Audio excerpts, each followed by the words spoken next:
हूबहू बहुत सारे सवाल आपको आपकी परीक्षा में देखने को मिलेंगे, क्योंकि ये वीडियो, ये क्लास बहुत मेहनत के बाद साथियों तैयार की जा रही है। बहुत सारा कंटेंट इसमें मैंने आपको दिया है जो आपको सीधे सीधे एग्जाम में देखने को मिलेगा। सबसे पहले हिंदी के पूरे 20 सवाल, जिसमें से कुछ नहीं साथियों 13 से 14 क्वेश्चन आपको पहले से आते होना चाहिए, ठीक है ना, या करने की कोशिश आप लोग करना। उसके अलावा जीके की अगर बात करें तो 11 से 12 सवाल बिल्कुल सही करने की कोशिश करना, और रीजनिंग में एक अच्छा स्कोर आपको आना चाहिए, और मैथ में एक अच्छा स्कोर आपका आना चाहिए। तो कुल मिला कि ये बिल्कुल पेपर वाला मैंने पैटर्न रखा है, इसलिए आप इन सारे के सारे सवालों को बहुत अच्छे तरीके से देखिएगा। ध्यानपूर्वक अगर देखते हैं तो ये सारा कंटेंट, ये सारे क्वेश्चंस आपको इसी क्लास में मैं तैयार करवा दूंगा। तो पहला क्वेश्चन आपकी स्क्रीन पर है, सेना का आपसे पर्यायवाची पूछा जा रहा है। तो सेना का पर्यायवाची सिंधु ललित मंद नहीं होता है, दल होता है। सेना का पर्यायवाची दल होगा। उसके बाद देखिए, सीमा ने रोहिणी से कहा कि थकान के नाते तुम्हें उसकी मदद करनी चाहिए, बचपन के नाते या इंसानियत के नाते तुम्हें उसकी मदद करनी चाहिए, या गुस्से के नाते। तो मैं कहूंगा इंसानियत के नाते तुम्हें उसकी मदद करनी चाहिए, ये होना चाहिए।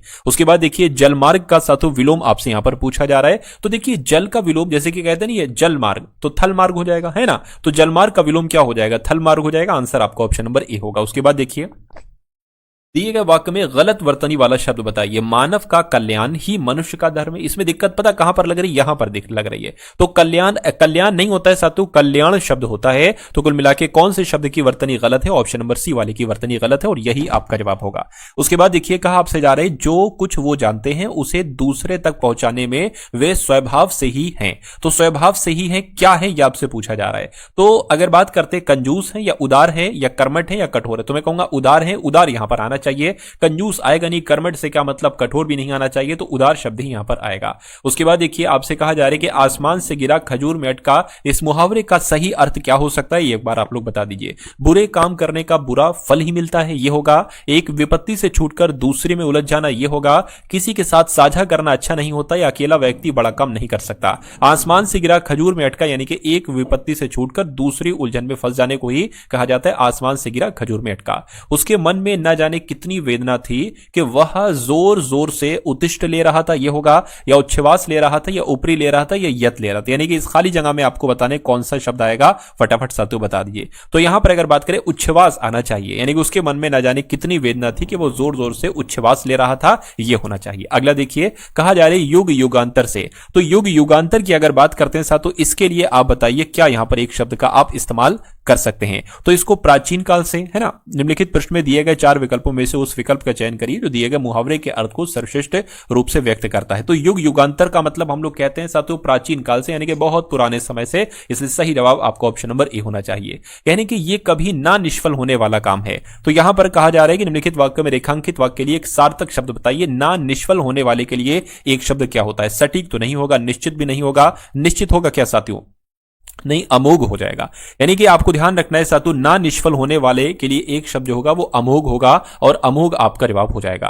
कहने के नेताजी से अपनी सुरक्षा के लिए कई अंगरखा रखे हैं। अब अंगरखा की जहां पर साथियों अगर हम लोग बात करें तो अंगरखा तो यहां पर नहीं आना चाहिए। अंगरखा की जगह पर क्या आ सकता है यह आपसे पूछा जा रहा है, क्योंकि ये ब्रैकेट में दे रखा है। अगम आएगा, अहेर आएगा, अऊ आएगा, नहीं, अंगरक्षक आएगा यहां पर। नेताजी से अपनी सुरक्षा के लिए कई अंगरक्षक रखे, यानी कि नेताजी ने अपनी सुरक्षा के लिए कई अंगरक्षक रखे हैं, ये होना चाहिए था।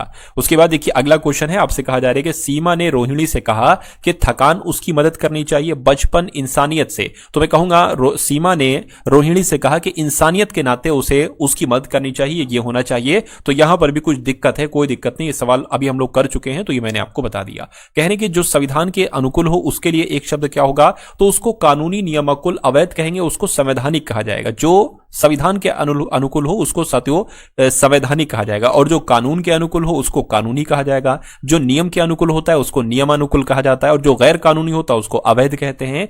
दिए गए वाक्य का वो भाग याद करिए जिसमें कोई त्रुटि है। यदि कोई त्रुटि नहीं तो कोई त्रुटि नहीं है वाले ऑप्शन को आपको चुना है। कहा जा रहा है कि यह काम 4 आदमी का है, इसे अकेले मत करो। इसमें दिक्कत पता कहां पर है, यह काम 4 आदमी का नहीं 4 आदमियों का है, यह होना चाहिए था। दिक्कत कहां पर है साथियों, 4 आदमी नहीं बल्कि 4 आदमियों का यह होना चाहिए था। आंसर आपका ऑप्शन नंबर डी होगा। उसके बाद देखिए, सीता माता का नाम जानकी भी है, सीता माता का नाम लौकिक भी है, कोयल भी है, या मन भावन भी है। तो यहां पर आपको ऑप्शन नंबर ए जवाब होगा, क्योंकि सीता माता का नाम जानकी भी है, यह होना चाहिए था। अगला देखिए, अपनी करनी पार उतरनी, इसका मतलब क्या होता है एक बार आप लोग बता दीजिए। तो गुणहीन व्यक्तियों से कम गुण वाला व्यक्ति राजा माना जाता है, ये होगा नहीं। जहां रहो वहां के रिवाज के अनुसार रहो, नहीं। मनुष्य को अपने कर्मों के अनुसार ही फल मिलता है, ये बिल्कुल सही है साथियों। तो अपनी करनी पार उतरनी, यानी कि मनुष्य को अपने कर्मों के अनुसार ही फल मिलता है। उसके बाद देखिए गुलाब के फूल में बहुत से होते हैं, तो कांटे होते हैं, यहां पर ब्रैकेट में लिखा हुआ है साथियों। और उसके बाद आपको बताने क्या आएगा, बताइए। यानी कि निम्नलिखित प्रश्न में 4 विकल्पों में से उस विकल्प का चयन करें जो कोष्टक में दिए गए शब्द के पर्यायवाची शब्द का सही विकल्प है। तो इसका एक पर्यायवाची यहां पर आएगा। तो कांटे का पर्यायवाची इसमें से पता क्या होता है साथियों, शूल को कहते हैं हम लोग कांटे। तो गुलाब के फूल में बहुत से शूल होते हैं, ये भी हो जाएगा, और कांटे हैं ये भी होते हो जाएगा। छलनी कर डालना, इसका मतलब क्या होता है बताइए। तो रौनक होना नहीं, मन में वैराग होना नहीं, शोक विहल कर देना, बिल्कुल छलनी कर देना यानी कि शोक विहल कर देना, आंसर आपका सी होगा। सभी भाइयों के बीच संपत्ति के लिए कलह हो रहा है, तो गलत वर्तनी आपसे पूछी जा रही है साथियों। देखिए ये संपत्ति लिखा हुआ है, संपत्ति नहीं, संपत्ति आपकी ऐसे लिखा जाता है जैसे ऑप्शन नंबर बी में लिखा हुआ है। उसके बाद देखिए कहा जा रहा है कि दिए गए वाक्य में रेखांकित शब्द का विलोम बताइए, यानी कि आधुनिक का आपसे विलोम पूछा जा रहा है। तो आधुनिक का विलोम साथियों क्या होता है, आधुनिक का विलोम पौराणिक हो जाएगा। क्या हो जाएगा, आधुनिक का विलोम क्या हो जाएगा, पौराणिक हो जाएगा। आंसर आपका ऑप्शन नंबर बी होगा।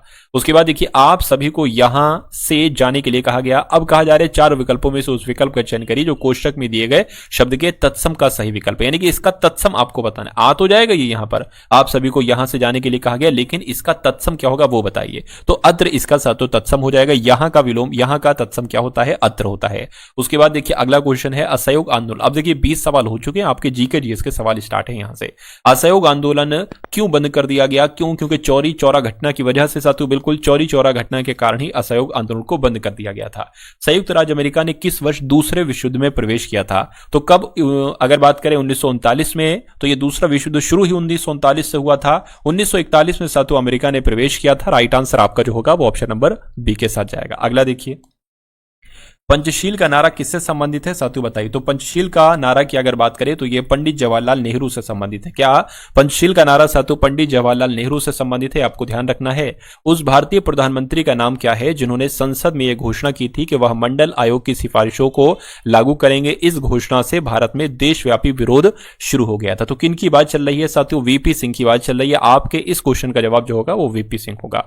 भारतीय संविधान का कौन सा अनुच्छेद कानून के समक्ष समानता प्रदान करता है, तो कानून के समक्ष समानता प्रदान करता है कौन सा अनुच्छेद, मैं कहूंगा अनुच्छेद 14। आंसर आपका बी है।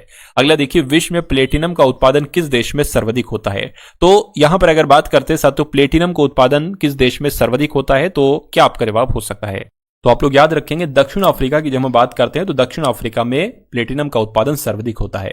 इनमें से कौन सा राज्य पालघाट दर्रे से आपस में जुड़े हुए हैं, तो किन 2 राज्यों की बात चल रही है, मैं कहूंगा केरल और तमिलनाडु की बात चल रही है, क्योंकि ये 2 राज्य केरल और तमिलनाडु पालघाट दर्रे से आपस में जुड़े हुए हैं। कौन सा कृत्रिम बंदरगाह है साथियों बताइए, तो मैं कहूंगा जो चेन्नई बंदरगाह है ये कृत्रिम बंदरगाह है। आंसर आपका ऑप्शन नंबर ए होगा। अगला देखिए निम्नलिखित में से किस क्रांति ने तिलहनों के उत्पादन में वृद्धि की थी, तो तिलहनों के उत्पादन में वृद्धि की थी, मैं कहूंगा पीली क्रांति की बात चल रही है। पीली क्रांति आपके इस क्वेश्चन का जवाब होगा। साथ ही उसके बाद देखिए भारत में से क्या अप्रत्यक्ष कर की श्रेणी में है, तो अप्रत्यक्ष कर इसमें से कौन सा है ये आपको यहां पर बताना है। तो अगर हम सेवा कर की बात करते हैं तो ये क्या है, ये एक अप्रत्यक्ष कर है। आंसर आपका ऑप्शन नंबर बी होगा, बाकी सारे प्रत्यक्ष कर हैं।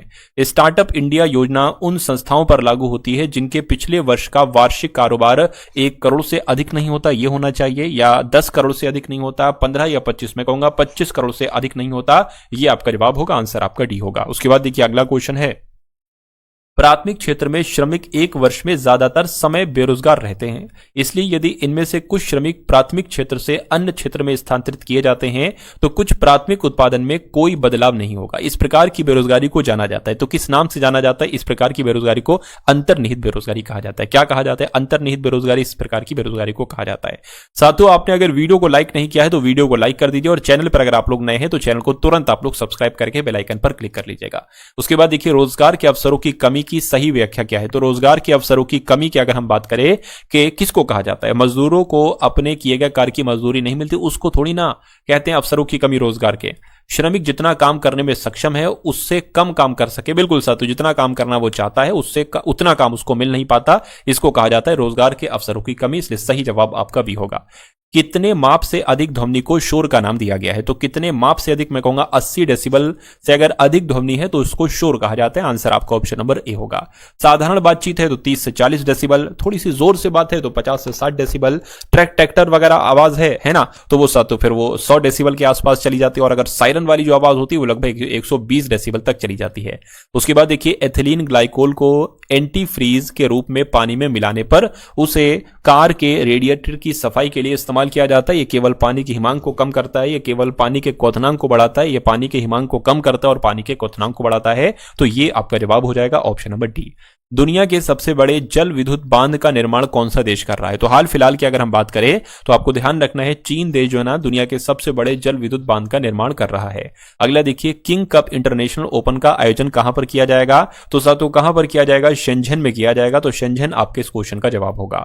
हीरो फ्यूचर एनर्जीज ने कहां 29 मेगावाट की सौर परियोजना शुरू की है? तो कहां पर साथियों शुरू की है? मैं कहूंगा कर्नाटक राज्य में शुरू की है। तो कर्नाटक आपका जवाब होगा। उसके बाद देखिए राष्ट्रपति द्रौपदी मुर्मू जी ने कितने बच्चों को प्रधानमंत्री राष्ट्रीय बाल पुरस्कार से सम्मानित किया है? तो 17 बच्चों को साथियों राष्ट्रपति द्रौपदी मुर्मू जी ने प्रधानमंत्री राष्ट्रीय बाल पुरस्कार से सम्मानित किया है, आपको ध्यान रखना है।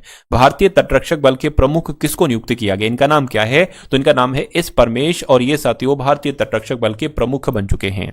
साथियों 40 क्वेश्चन आप लोगों ने देख लिए हिंदी के और साथियों यहां पर जीके जीएस करंट अफेयर के। अब साथियों कुछ ऐसे कॉन्सेप्ट हम लोग देखेंगे एसएससी जीडी 2026 के लिए रीजनिंग के, जहां से आपके बहुत शानदार शानदार साथियों कॉन्सेप्ट इस वीडियो में मैं लेकर आया हूं।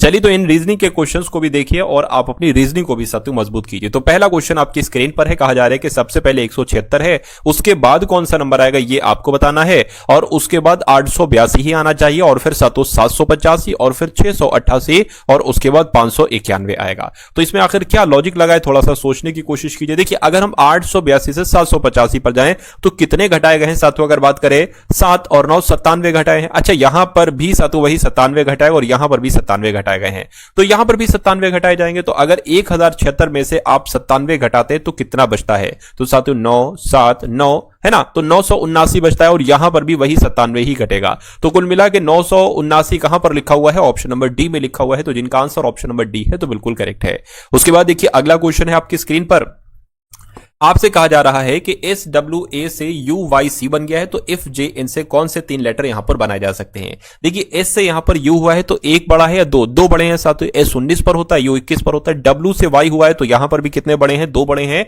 और ए से सी हुआ है 2 बड़े। अब इसमें भी 2 बड़ा है। एफ होता है 6 पर, 2 बड़ा हो गया 8 हो जाएगा, 8 पर होता है एच। उसके बाद साथियों यहां पर आ जाएगा एल, क्योंकि जे से 2 बढ़ाओगे एल आएगा और एन से 2 बढ़ाओगे तो साथियों पी आएगा। तो एच एल पी कहां पर लिखा हुआ है? ऑप्शन नंबर बी में लिखा हुआ है। उसके बाद देखिए अगला क्वेश्चन साथियों नंबर सीरीज का क्वेश्चन है और 1 से 2 क्वेश्चन साथियों पूछे जाते हैं नंबर सीरीज के। तो सबसे पहले लिखा हुआ है 242, उसके बाद है साथियों 264 और उसके बाद आपको बताने कौन सा नंबर आएगा, और फिर 308 आएगा और फिर 330 और फिर साथियों 352। तो यहां पर आप कैसे कर सकते हो ये एक बार मुझे बताइए। 242 से 264 हुआ है तो कितना बढ़ाया गया है? तो साथियों 22 बढ़ाया गया है। अच्छा यहां पर अगर बात करें तब भी 22 बढ़ाया गया और यहां पर भी 22 ही बढ़ाया गया है। तो यहां पर भी साथियों 22 बढ़ाया जाएगा। 264 और 22 कितना होता है? 4 2 6 6 2 8 और 2 यानी कि 286 होता है। तो 286 तो हमें ऑप्शन नंबर बी में दिख रहा है। नीचे दिए गए समीकरण में कौन से 2 संख्याओं को आपस में बदलने पर निम्नलिखित समीकरण सही होगा? देखिए अब हमें यहां पर पता ऑप्शन की मदद से आंसर तक हमें पहुंचना होगा, और कभी भी अगर ऑप्शन की मदद से हम आंसर तक पहुंचते हैं तो ऑप्शन नंबर डी से स्टार्टिंग हम करते हैं।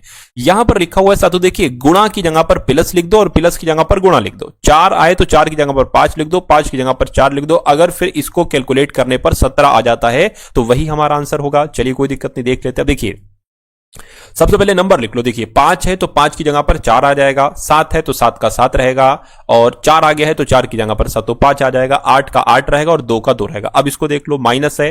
देखिए गुणा की जगह पर प्लस, प्लस की जगह पर गुणा, तो माइनस का माइनस रहेगा। गुणा आ गया, गुणा की जगह पर साथियों प्लस रहेगा, और प्लस आ गया, प्लस की जगह पर गुणा रहेगा, और भाग आ गया, भाग का तो भाग रहेगा। इसको अगर कैलकुलेट किया और 17 आ गया तो यही ऑप्शन नंबर डी हमारा आंसर हो जाएगा। लेकिन अगर 17 नहीं आया, कुछ और आया, तो फिर ऑप्शन नंबर सी वाले को हम चेक करेंगे, फिर बी वाले को करेंगे, ऐसे करते रहेंगे।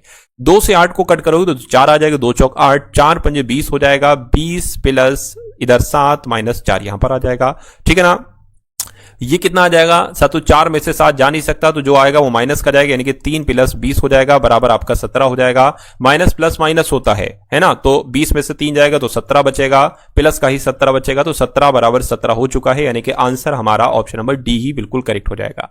उसके बाद देखिए अगला क्वेश्चन साथियों आपकी स्क्रीन पर है। इसमें आपको करना कुछ नहीं है, सिर्फ इतना काम करना है कि ये जो आकृति आपको दिख रही है, ये आपको अगर दर्पण में आप देखेंगे तो ये कैसी आकृति साथियों आपको दिखेगी। देखिए मुझे इतना तो पता है कि अगर ये दर्पण दर्पण में दिखेगी तो यहां पर जो लाइनिंग है वही लाइनिंग साथियों कहां पर, यहां पर भी होगी। पहली बात तो इतनी तय है। अच्छा, ये लाइन देखिए यहां पर है तो यहां पर ये लाइन ऐसे बनेगी, ठीक है ना। उसी प्रकार साथियों अगर हम बात करते ये लाइन जो ऐसे यहां पर है, ये लाइन जो बनेगी वो कुछ इस प्रकार से बनेगी। अच्छा, ये ऐसे यहां पर नहीं बनी हुई है, ठीक है, और यहां पर भी नहीं बनी हुई है, यहां पर बनी है और यहां पर बनी है, कोई बात नहीं। अब देखिए ये दर्पण में इधर वाली जो आकृति है ये आ जाएगी इधर को, ठीक है ना। तो ये जब इधर को आ जाएगी तो ये कुछ इस प्रकार से बनेगी साथ इस प्रकार से, और इसकी लाइनें ऐसे हैं तो इसकी लाइनें जो हो जाएंगी वो कुछ इस प्रकार से हो जाएंगी, इस प्रकार से हो जाएंगी, है ना। अब देखिए क्या ये यहां पर है, नहीं ये यहां पर है, लाइनें यहां ऐसे बनी और यहां पर ऐसे बनी है, तो कुल मिला के ये आपका जवाब होगा ऑप्शन नंबर डी वाला। अगला क्वेश्चन आपकी स्क्रीन पर है, देखिए इस क्वेश्चन को और बताइए आपका जवाब साथियों क्या हो सकता है। आपसे यहां पर कहा जा रहा है कि 7 लड़कियां हैं PQRSTUV एक वृत्ताकार मेज के चारों ओर केंद्र से बाहर की ओर मुंह करके बैठी हैं, परंतु जरूरी नहीं कि वो इसी क्रम में बैठी है जिस क्रम में यहां पर लिखा हुआ है। कहा जा रहा है कि QR दोनों की निकटतम पड़ोसी है P, ठीक है। S ना तो R और ना ही T की निकटतम पड़ोसी है, T और U दोनों की निकटतम पड़ोसी है, T और U यहां पर अगर बात करें क्या लिखा होना चाहिए, T और U दोनों की निकटतम पड़ोसी V है, तो यहां पर साथियों V आप लोग कर लेंगे, कोई दिक्कत नहीं, मैं कर देता हूं, चलिए, है ना। उसके बाद अगर बात करते कह रहे हैं कि V जो है ना ये S के दाईं ओर से दूसरे स्थान पर बैठी, S U की निकटतम पड़ोसी, R के ठीक है बाईं ओर कौन बैठी। तो सबसे पहले साथियों 7 लड़कियां हैं तो 7 लड़कियों की जगह बना लो, 1 2 3 4 5 6 और एक साथ तो यहां पर 7, ठीक है, कोई दिक्कत नहीं। उसके बाद देखिए यहां पर एक लाइन कही गई थी कि VS के दाईं ओर दूसरे स्थान पर बैठी है। पूरे सवाल में से सिर्फ हम इसी लाइन को ही सबसे पहले करेंगे। क्यों करेंगे, अरे भाई यहां पर लिखा, अब किसी लाइन करने की कोई वजह नहीं है ना। QR दोनों के निकटतम पड़ोसी P है, अब क्या पता P किधर आए, है ना, P क्या या Q क्या पता किधर आए, Q आ गया, R आ गया, तो कंफ्यूजन इसमें भी कंफ्यूजन, लेकिन इसमें कोई कंफ्यूजन नहीं है। S के दाईं और दूसरे स्थान पर V है तो S को आप कहीं पर भी बैठा दीजिए। मान लीजिए S को हमने यहां पर बैठा दिया, सबका मुंह केंद्र की तरफ है, S का दायां किधर होगा, इधर होगा। S के दाएं दूसरे स्थान पर बैठी है V, तो V सा तो यहां पर बैठ जाएगी। इतनी बात क्लियर हो गई, ठीक है।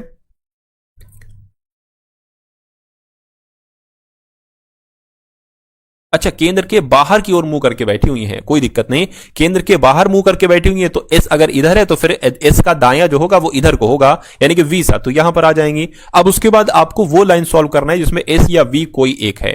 तो S या V की अगर बात करें, QR दोनों की निकटतम पड़ोसी P है, S ना तो R और ना ही T की निकटतम पड़ोसी है। S जो है ना यानी कि ना तो यहां पर R बैठेगा और ना ही यहां पर T बैठेगा। T और U दोनों की निकटतम पड़ोसी V है। अब देखिए यहां पर थोड़ा सा हमें रिस्क लेना पड़ेगा।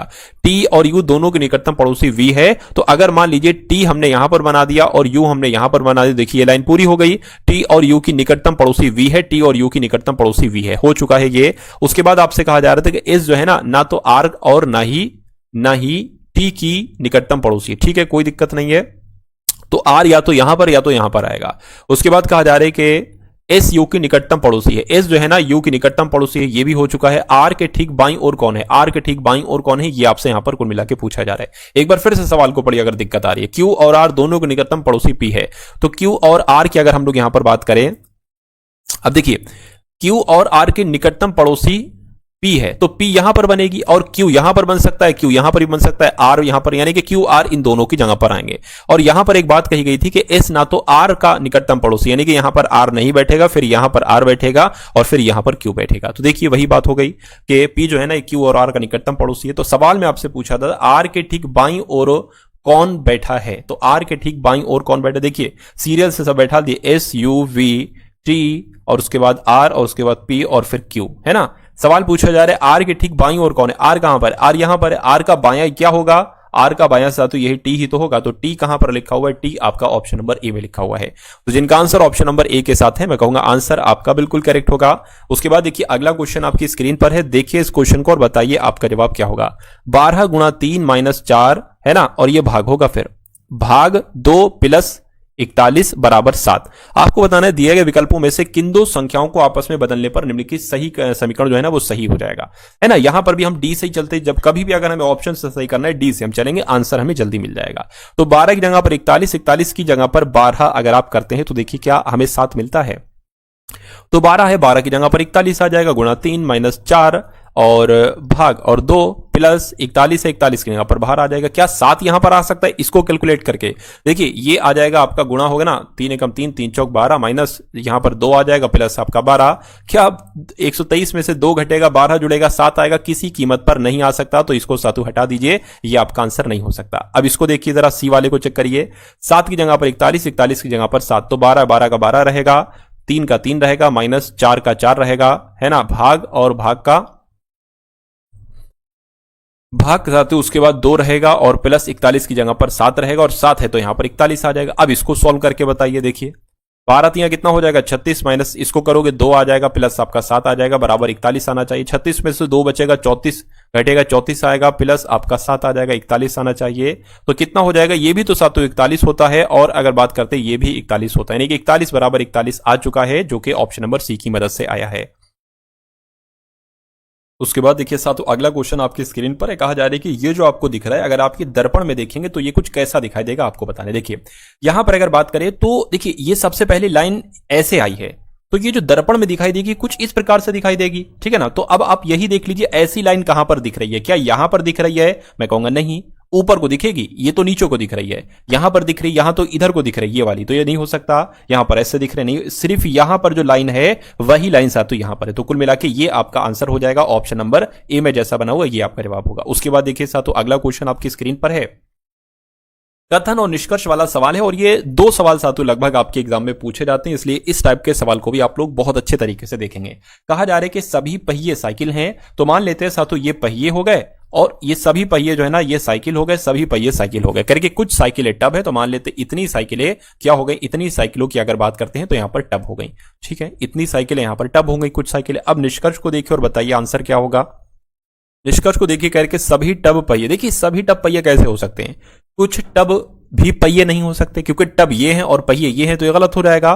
सभी साइकिल टब हैं, सभी साइकिल टब है, गलत है। अगर ये होता कुछ साइकिल टब है तो हम मान लेते, लेकिन ये भी गलत हो जाएगा। सभी साइकिल पहिए, सभी साइकिल पहिए नहीं है, कुछ साइकिलें पहिए, तो ये भी आपका गलत हो जाएगा। यानी कि कोई भी निष्कर्ष अनुसरण नहीं करता, ऐसा कहां पर लिखा हुआ है, ऐसा आपका ऑप्शन नंबर बी में लिखा हुआ है। उसके बाद देखिए अगला क्वेश्चन आपकी स्क्रीन पर है। अब इस टाइप के इस सवाल की अगर बात करें, ये आप कैसे करोगे, फटाफट एक बार मुझे आप लोग बताइए। देखिए इनको आपको क्रम में व्यवस्थित करना होता है, जैसे अंग्रेजी शब्दकोश में लिखे होते हैं ना शब्द, जैसे कि सबसे पहले डी वाले, फिर उसके बाद जो जिसमें डीई है ऐसे करके लिखे होते हैं, डीए वाले, है ना। तो देखिए अगर यहां पर अगर बात करें तो आपको एक चीज यहां पर दिख रही होगी सबसे कॉमन, डीईसीए यहां पर है, डीईसीए यहां पर है, डीईसीए यहां पर है, और डीईसीए यहां पर भी है और यहां पर भी। तो अभी हम नहीं पता लगा सकते कि कौन सा डिक्शनरी में पहले आएगा, लेकिन अब हम सातों जरूर पता लगा सकते हैं कि देखिए यहां पर ए है, तो यहां पर एन है, और यहां पर साथियों क्या है, यहां पर एम है, तो सबसे पहले क्या आएगा, सबसे पहले ये वाला आएगा, यानी कि 2 वाला पहले आएगा 1 वाले से। अब यहां पर डी है, ये तो फिर तो 2 से भी पहले आ जाएगा 3 वाला, ठीक है ना। उसके बाद अगर बात करते हैं यहां पर जी है, तो जी वाला नहीं, पहले डी वाला आएगा, और यहां पर वाई है तो ये तो बाद में ही आएगा। तो सबसे पहले 3 वाला आ जाएगा, फिर उसके बाद साथियों 4 वाला आ जाएगा, ये वाला जिसमें जी है। उसके बाद साथियों फिर आपका एम वाला आएगा, और फिर ये एन वाला आएगा, तो फिर उसके बाद 2 आएगा, उसके बाद 1 आएगा, बचा 5, उसके बाद 5 आएगा। यानी कि 342 और 15 कहां पर लिखा हुआ है, ऑप्शन नंबर बी में लिखा हुआ है, तो जिनका आंसर ऑप्शन नंबर बी के साथ है तो बिल्कुल करेक्ट होगा। उसके बाद देखिए अगला क्वेश्चन साथियों आपकी स्क्रीन पर है, इन क्वेश्चंस को देखिए और बताइए आपका इस सवाल का जवाब क्या होगा। आपसे यहां पर साथियों क्या कहा जा रहा है, आपसे कहा जा रहा है कि यदि कुछ मोबाइलों के 75%, बहुत ध्यान से इस सवाल को साथियों आप लोग देखिएगा, आपके एग्जाम में ये कॉन्सेप्ट पूछा जाएगा आपसे। आपसे कहा जा रहा है यदि कुल मोबाइलों के, कुल मोबाइल कितने हो सकते हैं, 100 हो सकते हैं, 100 ही मानेंगे ना, तो कुल मोबाइलों के 75% मोबाइल को 20% की हानि पर बेच दिया जाता है, और जो शेष मोबाइल बचे हैं, जब 100 मोबाइल हैं तो उसमें से 75% को बेच दिया जाता है जैसे भी, तो शेष मोबाइल कितने बचेंगे, 25% बचेंगे, और उन 25% को 30% के लाभ पर बेच दिया जाता है। तो पूछा जा रहा है कि भाई साहब हानि होगी, लाभ होगा, हानि होगी तो कितनी होगी, लाभ होगा तो कितना होगा। देखिए मान लेते हैं 100 कुल मिला के मोबाइल, इनका 75% कितना बनेगा, तो 75 बनेगा, यानी कि इन 75 को 20% की हानि पर बेच दिया जाता है। तो देखिए जरा इसका 20% आखिर कितना होगा। उसके बाद कहा जा रहा है शेष मोबाइल, 75% यहां कवर हो गया, शेष मोबाइल कितने बचेंगे, 25% बचेंगे। इन 25% को 30% के प्रॉफिट पर बेच दिया जाता है। तो अगर बात करते हैं यहां से अगर सातों कट करेंगे तो कितना आ जाएगा, 5 एकम 5 और 5 पंजे 25, यानी कि 15। 75% मोबाइल पर 20% की हानि की अगर बात करें तो 15 मोबाइल बने, और यहां पर अगर सातों बात करते हैं तो कितना आ जाएगा, तो आपका यह आ जाएगा 4 सत्ते 28, है ना, और 4 पंजे आपका 20 पॉइंट लग के, तो यहां पर 7.5 आ जाएगा। तो अगर बात करते हैं साथियों यहां पर हानि हो रही है, यहां पर प्रॉफिट हो रहा है, तो अगर बात करते हैं साथियों क्योंकि हानि ही होगी भाई साहब, है ना, ये हानि ही होगी, तो 15 में से 7 को अगर आप घटाओगे तो कितना बचेगा, 7.5% ही बचेगा। तो 7.5% की कुल मिला के हानि होगी, और ऐसा ऑप्शन नंबर बी में लिखा हुआ है। उसके बाद देखिए अगला क्वेश्चन आपकी स्क्रीन पर है, आपसे कहा जा रहा है कि 2 ऑफ 40 माइनस ब्रैकेट के अंदर है 44 प्लस, एक सेकंड रुकिए, देखिए ये जो आपका है ना, ये साथियों माइनस है। अब इसको सॉल्व करके मुझे बताइए आपका आंसर क्या हो सकता है। आपको बताया मैंने कई बार कि ऑफ लिखा होता है तो ये इसका मतलब गुणा होता है, और गुणा सबसे पहले सॉल्व होता है साथियों भाग से भी। अगर ऑफ के रूप में लिखा हुआ है तो होगा, वरना फिर तो गुणा तो भाग के बाद सॉल्व होता है। तो 40 गुना कितने हो जाएंगे, 80 हो जाएंगे। ब्रैकेट के अंदर 44, देखिए 44 प्लस 2 कितने हो जाएंगे साथियों, 46 हो जाएंगे। तो 46 में से 96 जा नहीं सकते, 96 में से 46 जाएंगे, लेकिन जो आएगा वो माइनस का होगा, तो 0 आ जाएगा, और यहां पर 5 आ जाएगा, यानी कि 5 जो बचेगा वो -50, माइनस का 50 आ जाएगा, माइनस माइनस आपके प्लस हो जाएंगे। तो कुल मिला के 80 प्लस 50 कितने होते हैं, 130 होते हैं, और 130 कहां पर है, ऑप्शन नंबर सी वाले में। तो जिनका आंसर ऑप्शन नंबर सी है तो बिल्कुल करेक्ट है। उसके बाद देखिए अगला क्वेश्चन आपकी स्क्रीन पर है, इस क्वेश्चन को देखिए और बताइए आपका जवाब क्या होगा। चलिए साथियों, आपसे कहा जा रहा है कि 33% की छूट के बाद एक वस्तु 2546 रुपए में बेची जाती है। वस्तु का अंकित मूल्य कितना हो सकता है, ये आपको बताना है। देखिए 33% की छूट पर अगर कोई चीज बेची जा रही है तो मेरे हिसाब से साथियों कितने पर, देखिए वो जो बेची जाएगी वो 67% में बेची जाएगी, है ना। अगर 33% छूट किसी वस्तु पर मिल रही है तो वो 67% में बेची जाएगी। 33% की छूट यानी कि 100 माइनस 33, तो 100 माइनस 33 कितना हो सकता है, 67 हो सकता है। तो 33% की छूट पर बेचने पर 2546 रुपए की बिकती है, यानी कि 67% की वैल्यू कितनी है, 2546 है। तो उसका अंकित मूल्य कितना होगा, अंकित मूल्य भाई साहब 100% हम मानते हैं यहां पर, तो 100% की वैल्यू आपको निकालना है। तो 2546 बटा अगर 67 आ जाए तो ये 1% की वैल्यू हो गई। 100% की वैल्यू निकालना है तो 100 से इसको गुणा कर दीजिए, आंसर आपका बहुत आराम से आ जाएगा। अब इसको सातों आप क्या करिए, आप इसको कैलकुलेट कर लीजिए, 67 से भाग दीजिए सातों। सबसे पहले इसको तो इस तरीके से हम भाग ले देते हैं। देखिए अगर मान लीजिए 70 है और ये 250 है तो चौक तो ज्यादा हो जाएंगे, तो साथ हम यहां पर तियां रखेंगे, यानी कि 67 तियां कितने हो जाएंगे, 7 तियां आपके 21 हो जाएंगे, और 21 हो जाएंगे, और 3 छंग 18 और आपका 20 हो जाएगा। अब इसको घटाइए, 3 बचेगा और यहां पर 5 बचेगा। अब ये वाला जो नंबर है 6 जो बचा है वो साथ उतार लीजिए। अब 67 की अगर हम किससे गुणा कराएं कि 536 आ जाए या उसके आसपास आ जाए। 67 की गुणा अगर हम 8 से कराते हैं, है ना, 10 से कराते तो 670 हो जाएगा, बहुत ज्यादा हो जाएगा, तो 8 से कराइए। 7 8 आपका 56 हो जाएगा, है ना, और 48 हो जाएगा, 48 हो जाएगा, 53 यहां पर आ जाएगा। तो कुल मिला के साथ ये तो 536 पूरा आ गया है, 8 यहां पर आ जाएगा। तो कुल मिला के इसको अगर इससे कट करोगे तो 38 आएगा, और 00 ये वाला 100 इसकी गुणा हो जाएगी। तो 3800 रुपए आपका जवाब होगा, यानी कि वस्तु का अंकित मूल्य कितना निकल कर आया, 3800 निकल कर आया, और यही आपके इस क्वेश्चन का जवाब है। उसके बाद देखिए अगला क्वेश्चन साथियों आपकी स्क्रीन पर है, क्वेश्चन को देखिए और बताइए आपका जवाब यहां पर क्या हो सकता है। आपसे यहां पर कहा जा रहा है कि एक मिश्रण में अम्ल है और पानी है, और अम्ल पानी का अनुपात 4:7 है, यानी कि अगर अम्ल 4x है तो साथियों पानी 7x होगा। यदि इसमें 10 लीटर पानी मिलाया जाता है तो अम्ल और पानी का अनुपात 8:19 हो जाता है। तो मिश्रण में अम्ल की मात्रा कितनी है भाई साहब, मिश्रण में अम्ल की मात्रा तो 4x है, तो कुल मिला के 4x की वैल्यू आपसे पूछी जा रही। तो सबसे पहले x की वैल्यू आप निकालिए, फिर 4 से उसकी गुणा कर दीजिएगा। देखिए मिश्रण में अम्ल कितना है 4x और पानी कितना है 7x, से कहा जा रहा है 10 लीटर पानी मिलाया जाता है, तो 10 लीटर मैंने पानी मिला दिया, 10 लीटर मैंने पानी मिला दिया, और फिर जो इनका अनुपात है वो 8:19 हो जाता है, तो 8:19 हो गया। अब क्या करिए, आप इसको सातों कैलकुलेट करा लीजिए। यहां पर अगर सातों हम लोग बात करें, अब सातों क्या आपको कैलकुलेशन ही कराना है, बाकी और सातों कुछ नहीं आपको यहां पर करना है। देखिए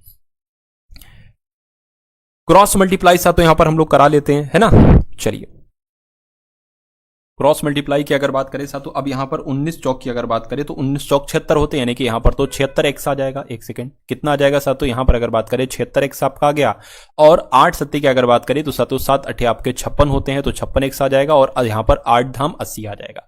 तो साथियों यहां पर अब आपको क्या करना है, 76 में से आपको 56 को घटा लेना है। 76 में से 56 घटाओगे तो 20 बचेगा, क्योंकि बराबर के उधर 56 है, इधर आएगा तो वो माइनस का हो जाएगा, यानी कि 20x बराबर कितना हो जाएगा 80 हो जाएगा। x बराबर कितना हो जाएगा 80/20 हो जाएगा, कटेगा तो x बराबर यहां पर 4 हो जाएगा। सवाल में आपसे पूछा जा रहा था कि मिश्रण में अम्ल की मात्रा कितनी, भाई साहब अम्ल की मात्रा 4x है, और 4x का मान आपको निकालना है, पहले मैंने आपको बताया था। तो 4 गुणा x यानी कि 4 गुणा 4, तो कुल मिला के 16 लीटर यहां पर साथियों आपका आंसर आ जाएगा। मिश्रण में अम्ल की मात्रा 16 लीटर है, आंसर आपका डी है। उसके बाद देखिए अगला क्वेश्चन साथियों आपकी स्क्रीन पर है, देखिए इस क्वेश्चन को और बताइए आपका जवाब यहां पर क्या हो सकता है। चलिए, 15 लड़कों के एक समूह की औसत आयु 24 वर्ष है। 13 वर्ष की आयु वाला एक लड़का समूह को छोड़ देता है और एक उसकी जगह पर एक नया लड़का समूह में शामिल हो जाता है और उस समूह की औसत आयु 1 वर्ष बढ़ जाती है। तो नए लड़के की आयु आपसे पूछी जा रही, एक लड़का गया और दूसरा लड़का आया उसकी जगह, तो जो नया लड़का आया उसकी आयु आपसे पूछी जा रही कितनी है। देखिए अगर हम यहां पर बात करें, 15 लड़के थे, 15 लड़कों की औसत आयु कितनी थी? 24 थी। अगर मैं आपसे पूछूं उन बच्चों की यानी कि 15 के 15 लड़कों की कुल मिला के आयु का योग कितना होगा, तो 24 की गुणा 15 से कराइए। तो 24 की गुणा अगर हम 15 से कराते हैं तो 5 चौक आपका 20, 5 दूना 10 और 12 और यहां पर आ जाएगा 24 यानी कि 0, 6, 3। तो कुल मिला के 360 उन 15 लड़कों की कुल मिला के आयु का योगफल आएगा। ठीक है, इतनी बात क्लियर होगी। उसके बाद देखिए कहा जा रहा है कि एक नया लड़का समूह में शामिल होता है। अच्छा, 13 वर्ष की आयु वाला एक लड़का समूह छोड़ देता है, यानी कि कुल मिला के 360 इन लोगों की आयु का योगफल है। इसमें से 13 वर्ष की आयु वाला बच्चा छोड़ देता है, तो जब इसमें से 13 घटाओगे तो 347 बचेगा। यानी कि अब 14 लड़कों की अगर बात करते हैं, 14 लड़कों की आयु का योगफल यहां पर आ गया 347 है। यानी कि अब इसमें एक नया बच्चा शामिल हो जाता है। जब इसमें नया बच्चा शामिल हो जाता है तो कुल मिला के लड़के तो 15 हो जाते हैं और इनकी औसत आयु 1 वर्ष बढ़ जाती है।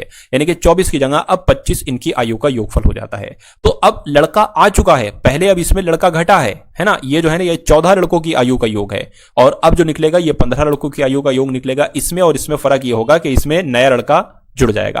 तो 15 की 25 से गुणा कराइए, 15 की गुणा अगर आप 25 से कराते हैं तो हमें 15 लड़कों की आयु का योगफल पता चल जाएगा।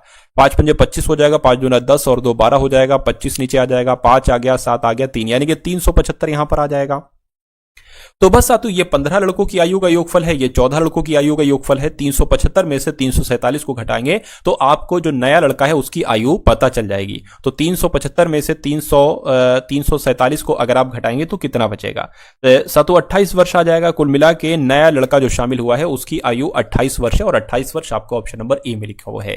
तो जिनका आंसर ऑप्शन नंबर ए के साथ है तो मैं कहूंगा आंसर आपका बिल्कुल करेक्ट होगा भाई, बहुत बढ़िया, वेरी गुड क्लास। अच्छा, एक बहुत ही जरूरी चीज मैं आपको बता देना चाहता हूं, क्लास अब आपकी एंड हो चुकी है। एसएससी जीडी के लिए साथियों क्रैश कोर्स का लिंक मैंने आपको डिस्क्रिप्शन में दे दिया है, तो उस लिंक पर जाकर साथियों जितनी वीडियोस मैंने वहां पर डाली हैं जो इंपॉर्टेंट थी, जहां से आपके एग्जाम में सवाल पूछे जा सकते हैं, वो सारी वीडियोस एक एक करके साथियों डबल स्पीड में देखना चाहते हैं देख लीजिएगा, लेकिन उन पूरी प्लेलिस्ट को देख जरूर लीजिएगा। है कि माता पिता शब्द में कौन सा समास है। साथियों हिंदी के टॉप लेवल के सभी क्वेश्चंस होंगे। तो माता पिता, देखिए दो शब्द अगर आपके सामने आए आज कल, यानी कि दो ऐसे शब्द आए जिसमें बीच में एक योजक चिन्ह लगा हो, यानी कि जिसको साथियों योजक चिन्ह कह सकते हैं या जिसको साथियों डैश कह सकते हैं। तो कभी भी आप अगर ऐसा चिन्ह देखें योजक चिन्ह, तो उसमें साथियों कौन सा समास होगा आप लोग ध्यान रखेंगे, उसमें साथियों हमेशा द्वंद्व समास होगा। जैसे कि दिन और रात में आ जाए, जैसे कि माता पिता में आ जाए। तो यहां पर आंसर अगर आप कहे ऑप्शन नंबर बी के साथ तो बिल्कुल करेक्ट है। उसके बाद देखिए एक मुहावरा है साथियों, दाम लगाना। ये दाम लगाना मुहावरे का मतलब क्या होता है? लेडीज जाती है साथियों बाजार में, मार्केट में, मूल्य आंकती हैं, 100 रुपए की चीज को 70 रुपए के लगाकर क्या देखती हैं? मूल्य आंकती हैं। इसलिए आंसर आपका अगर है ऑप्शन नंबर ए के साथ तो बिल्कुल करेक्ट है। लड़के भी करते हैं साथियों। निम्नलिखित में से कौन सा शब्द स्त्रीलिंग है आपसे पूछा जाता है। मैंने आपको बताया था साथियों ट्रिक के कैसा लगा लो तो पुल्लिंग और कैसी लगा लो तो स्त्रीलिंग। तो पंख कैसा है, कैसा आया है तो पुल्लिंग है। पंछी कैसी है, नहीं पंछी कैसा है तो ये भी पुल्लिंग है। पंक्ति कैसी है साथियों, पंक्ति कैसी यानी कि पंक्ति के साथ कैसी शब्द आ गया तो ये कैसा शब्द हो जाएगा? स्त्रीलिंग हो जाएगा। आंसर आपका जाएगा सी के साथ। चलिए उसके बाद देखिए बादलों के समूह को साथियों क्या कहा जाता है? तो बादलों के समूह को क्या कहा जाता है?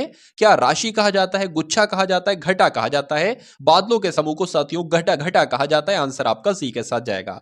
अग्नि की अगर बात करें साथियों, यहां पर आपसे पूछा जा रहा है कि इसमें से कौन सा अग्नि का पर्यायवाची नहीं है, बताइए। चलिए देखिए अग्नि को हम लोग अनल भी कहते हैं, अग्नि को हम लोग पावक भी कहते हैं ना, ठीक है। अग्नि को हम लोग हुताशन भी कहते हैं, लेकिन दाहन नहीं कहते हैं। अब नहीं कहते हैं तो यही आपका राइट आंसर हो जाता है। उसके बाद देखिए साथियों अगले नंबर का प्रश्न आपकी स्क्रीन पर देखिए और बताइए राइट आंसर क्या होगा कि अमृत का साथियों यहां पर आपको बताना है कौन सा पर्यायवाची नहीं है, बताइए। तो अमृत की अगर बात करें इसको पीयूष भी कहेंगे, सुधा भी कहेंगे, सोम भी कहेंगे, लेकिन जल नहीं कहेंगे। अब जल नहीं कहेंगे तो यही आपका क्या होगा साथियों? राइट आंसर हो जाता है। उसके बाद देखिए उत्पाद शब्द का उपसर्ग आपसे साथियों यहां पर पूछा जा रहा है। तो उत्पाद की अगर संधि विच्छेद करें तो क्या क्या निकल कर आएगा? एक तो आपका उत निकल कर आएगा और पात निकल कर आएगा। तो उत्पाद शब्द में क्या उपसर्ग होगा? उत होगा। आंसर आपका अगर है ऑप्शन नंबर सी के साथ तो बिल्कुल करेक्ट है। चलिए साथियों, मैं कह सकता हूं कि जब भी आपका यूपी पुलिस का एग्जाम है तो हिंदी में साथियों 100% में से 100% आप प्रश्न करके आएंगे, यानी कि सभी एक सिंगल क्वेश्चन भी आपका गलत नहीं हो सकता। और मैथ और रीजनिंग तो मैं आपको साथियों ऐसी समझा दूंगा, इतनी पढ़ा के मैं आपको कुल मिला के भेजूंगा, यानी कि इतना एक्सपर्ट आपको बना के भेजूंगा कि अगर एग्जामिनर जितना भी लेवल हाई कर दे आपको कोई दिक्कत महसूस नहीं होना चाहिए। क्यों? क्योंकि आप साथियों टारगेट सिलेक्शन चैनल से पढ़े हुए हो।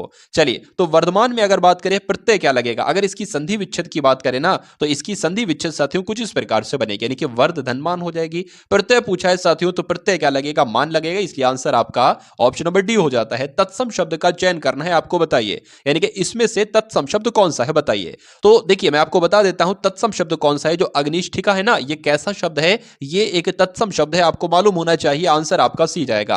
उसके बाद देखिए इसमें भी आपसे पूछा जा रहा है कि तत्सम शब्द इसमें से कौन सा है, तो इसमें से तत्सम शब्द कौन सा है साथियों? आमलक जो शब्द है ये आपका तत्सम शब्द है। आंसर आपका सी हो जाएगा। उसके बाद फिर से देखिए इसमें भी आपको बताना है कि इसमें से तत्सम शब्द कौन सा है। तो उत्साह साथियों अगर बात करें ना, यहां पर ऑप्शन नंबर सी में जो लिखा हुआ है ये उत्साह एक तत्सम शब्द होता है। आंसर आपका सी के साथ। कैची किस भाषा का शब्द है आपसे पूछा जा रहा है साथियों? तुर्की का, पश्तो का, जापानी का या अरबी का? तो कैची साथियों बहुत तेज तेज चलती है, तो किस भाषा का शब्द है साथियों? तुर्की भाषा का शब्द है। आंसर आपका ए हो जाता है। अगर बात करें साथियों उद्गम, यहां पर लिखा हुआ है सही तरीके से नहीं, तो उद्गम शब्द में उपसर्ग अगर आपसे पूछा जाए तो उद्गम की अगर बात करें तो साथियों उद आपका हो जाएगा और क्या हो जाएगा? गम हो जाएगा। उपसर्ग की बात की गई है, उद साथियों कहां पर लिखा हुआ है? ऑप्शन नंबर डी में लिखा हुआ है, तो आंसर आपका डी हो जाएगा। बहुत बढ़िया, वेरी गुड क्लास। साथियों चैनल को आप सभी लोगों ने अगर सब्सक्राइब ना किया हो तो चैनल को तुरंत सब्सक्राइब करके बेल आइकन पर क्लिक कर लीजिए, क्योंकि एग्जाम अगर पास करना चाहते हैं तो ये क्लासेस आपको एग्जाम तक देखना होंगी। और एग्जाम तक अगर आप ये क्लास देख लेते हैं तो कोई दो सवाल ही नहीं पैदा हो सकता कि एग्जाम क्लियर भी हो सकता है या नहीं क्लियर हो सकता। बहुत आराम से आपका एग्जाम क्लियर हो जाएगा अगर एग्जाम तक आपने मेहनत तरीके से साथियों इन सभी क्लासेस को देख लिया। हृदयहीन का विपरीत आपसे पूछा जा रहा है साथियों। तो राइट आंसर की अगर बात करें, हृदयहीन का विलोम आपका जो होगा वो सहृदय होगा, ये आपको ध्यान रखना है। ये हृदय युक्त नहीं होगा साथियों, क्या होगा? सहृदय होगा। आंसर आपका ऑप्शन नंबर बी के साथ जाएगा। अब उसके बाद देखिए कि पूर्णिमा शब्द का साथियों विलोम अगर आपसे पूछा जाए तो पूर्णिमा का विलोम क्या होता है साथियों? अमावस्या होता है। आंसर आपका ऑप्शन नंबर सी है, तो बिल्कुल करेक्ट है। चलिए उसके बाद देखिए कि हिंदी भाषा में वे कौन सी ध्वनियां हैं जो स्वतंत्र रूप से बोली जाती हैं और लिखी जाती हैं? तो स्वतंत्र रूप से साथियों बोली जाती हैं और लिखी जाती है, क्या आपको ध्यान रखना है साथियों, जो स्वर होते हैं ना ये स्वतंत्र रूप से बोले जाते हैं और लिखे जाते हैं। तो ये साथियों प्रश्न आपके एग्जाम के लिए बहुत इंपॉर्टेंट है।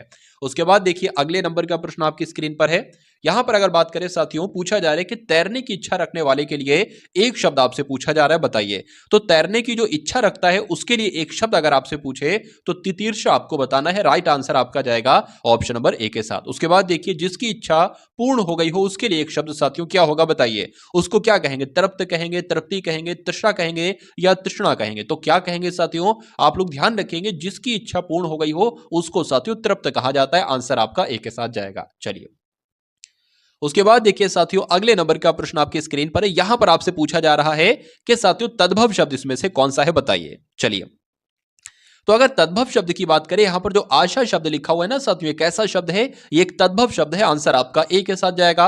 उसके बाद देखिए अगले नंबर का प्रश्न आपकी स्क्रीन पर, यहां पर आपसे पूछा जा रहा है कि तद्भव शब्द कौन सा है। 19 नंबर वाला भी प्रश्न था, तद्भव कौन सा है, यहां पर भी कौन सा है। तो जो कपूर लिखे ना, कपूर, ये आपका साथियों इसमें से तद्भव शब्द है। आग का यानी कि आग शब्द का तत्सम शब्द अगर आपसे पूछा जाए तो आप क्या राइट आंसर बताओगे बताइए।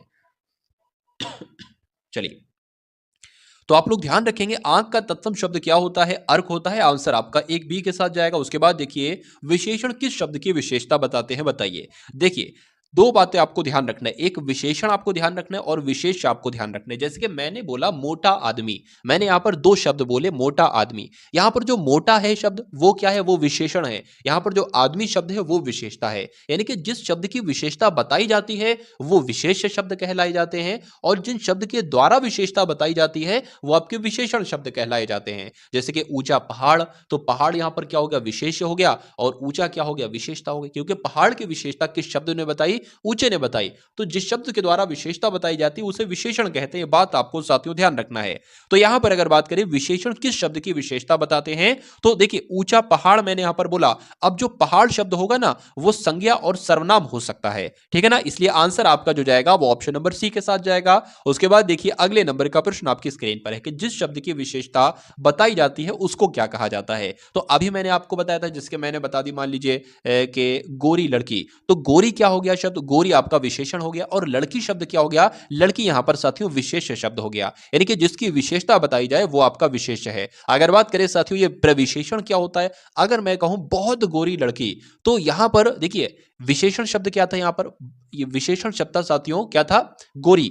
अब इस गोरी शब्द की भी विशेषता किसी ने बताई है, किसने, बहुत ने, तो ये आपका क्या होगा, ये प्रविशेषण होगा। उसके बाद देखिए अगले नंबर का प्रश्न एग्जाम में बहुत पूछा जाता है कि विशेषण के कितने भेद होते हैं, तो सिंपल सा आप लोग ध्यान रखेंगे कि विशेषण के 4 भेद होते हैं। उसके बाद देखिए राजा शब्द का इसमें से पर्यायवाची साथियों कौन सा है बताइए। चलिए, तो राजा की अगर बात करें, राजा को इसमें से क्या कहा जाता है, रंक कहा जाता है साथियों राजा का। आंसर आपका बी हो जाता है।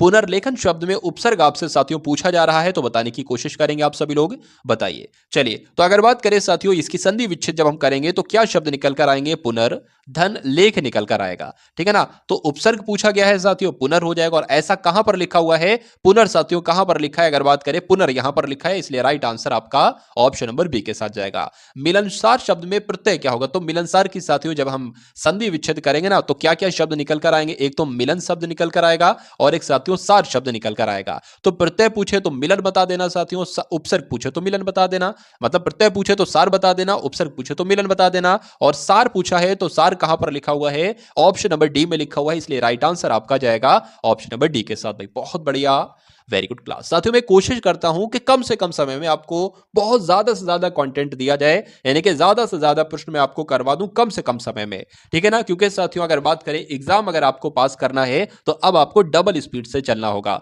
बहुत स्लो नहीं। और मैं वैसे तो क्लास कराता ही नहीं हूं कि थोड़ा सा आपको कंटेंट दूं, थोड़ा पढ़ाऊं और आपका समय ज्यादा लूं, नहीं, समय मैं आपका कम लेता हूं और पढ़ा बहुत ज्यादा देता हूं। चलिए, चौकोर की अगर बात करें, चौकोर शब्द में आपसे पूछा जा रहा है समास क्या। देखिए किसी भी शब्द को आपको पढ़कर ऐसा लगे कि इसमें कोई संख्यावाचक शब्द आ रहा है, शुरू में क्या आ रहा है, संख्यावाचक, यानी कि कोई संख्या आ रही है, जैसे कि चौकोर है, तिराहा है, चौराहा है, तो वो हमेशा साथियों उस शब्द में हमेशा कौन सा समास होगा, हमेशा साथियों उस शब्द में दीर्घु समास होगा। ये आपको ध्यान रखना है, आंसर आपका ऑप्शन नंबर बी के साथ जाएगा। ठन गोपाल साथियों ये एक मुहावरा है, और इस मुहावरे का मतलब क्या होता है, धनवान तो नहीं होता है, शक्तिशाली भी नहीं होता है साथियों, क्या होता है, खोखला होता है। आंसर आपका बी के साथ जाएगा। भाई बहुत बढ़िया, वेरी गुड क्लास। चलिए साथियों वीडियो को आप सभी लोग एक बार क्या कर देंगे, लाइक कर देंगे। जिन लोगों ने भी वीडियो को लाइक ना किया हो, एक बार आप सभी लोग साथियों वीडियो को लाइक कर देंगे, ये मेरी आपसे रिक्वेस्ट है। कनक कनकते 100 गुनी मादकता अधिकाय, इसमें अलंकार साथियों कौन सा है, तो यहां पर कौन सा अलंकार है साथियों, यमक अलंकार है, आप सभी लोग जानते हैं। औंधी खोपड़ी उल्टा मत आपसे पूछा जा रहा है, इसका मतलब क्या होता है बताइए। चलिए, तो विचारों के अनुसार ही आचरण होना नहीं, जैसा व्यक्ति वैसा विचार नहीं, विचारों से ही संसार बनता है, या मूर्ख व्यक्ति की राय गलत होती है, तो यह कहा जा सकता है साथियों मूर्ख व्यक्ति की राय गलत होती है, यानी कि औंधी खोपड़ी उल्टा मत। उसके बाद देखिए अगला प्रश्न है कि सर्वोदय का आपसे साथियों संधि विच्छेद आपसे यहां पर पूछा जा रहा है, बताइए। चलिए, तो सर्वोदय का अगर संधि विच्छेद की बात करेंगे तो सर्वधन उदय कहां पर लिखा हुआ है, ऑप्शन नंबर बी में लिखा हुआ, इसलिए राइट आंसर आपका ऑप्शन नंबर बी के साथ जाएगा। उसके बाद देखिए कि आत्मनिर्भर किस समास का उदाहरण है, बताइए। चलिए, तो आत्मनिर्भर की अगर साथियों बात करते हैं तो ये तो इसमें तो तत्पुरुष समास है साथियों, क्या है, तत्पुरुष समास है, इसलिए राइट आंसर आपका ऑप्शन नंबर बी हो जाता है। कौन सा शब्द पुल्लिंग है ये आपसे पूछा जा रहा है, तो पुल्लिंग की अगर बात करेंगे साथियों, दया कैसी है तो स्त्रीलिंग है, घटना कैसी है स्त्रीलिंग है, जड़ता कैसी स्त्रीलिंग है, बुढ़ापा कैसा है, बुढ़ापा के साथ क्या आएगा साथियों, कैसा आएगा, इसलिए बुढ़ापा आपका शब्द जो होगा ना वो कैसा होगा साथियों, आपको ध्यान रखना है पुल्लिंग शब्द होगा। और अगर बात करें साथियों बुढ़ापा में कौन सी संज्ञा है, तो भाववाचक संज्ञा है, जवानी में भाववाचक संज्ञा है, ये आपको ध्यान रखना है। उसके बाद देखिए अगले नंबर का प्रश्न आपकी स्क्रीन पर है, निम्नलिखित में से कौन सा शब्द स्त्रीलिंग नहीं है, ध्यान दीजिए स्त्रीलिंग नहीं है, यानी कि कौन सा शब्द साथियों आपसे पूछा जा रहा है पुल्लिंग है।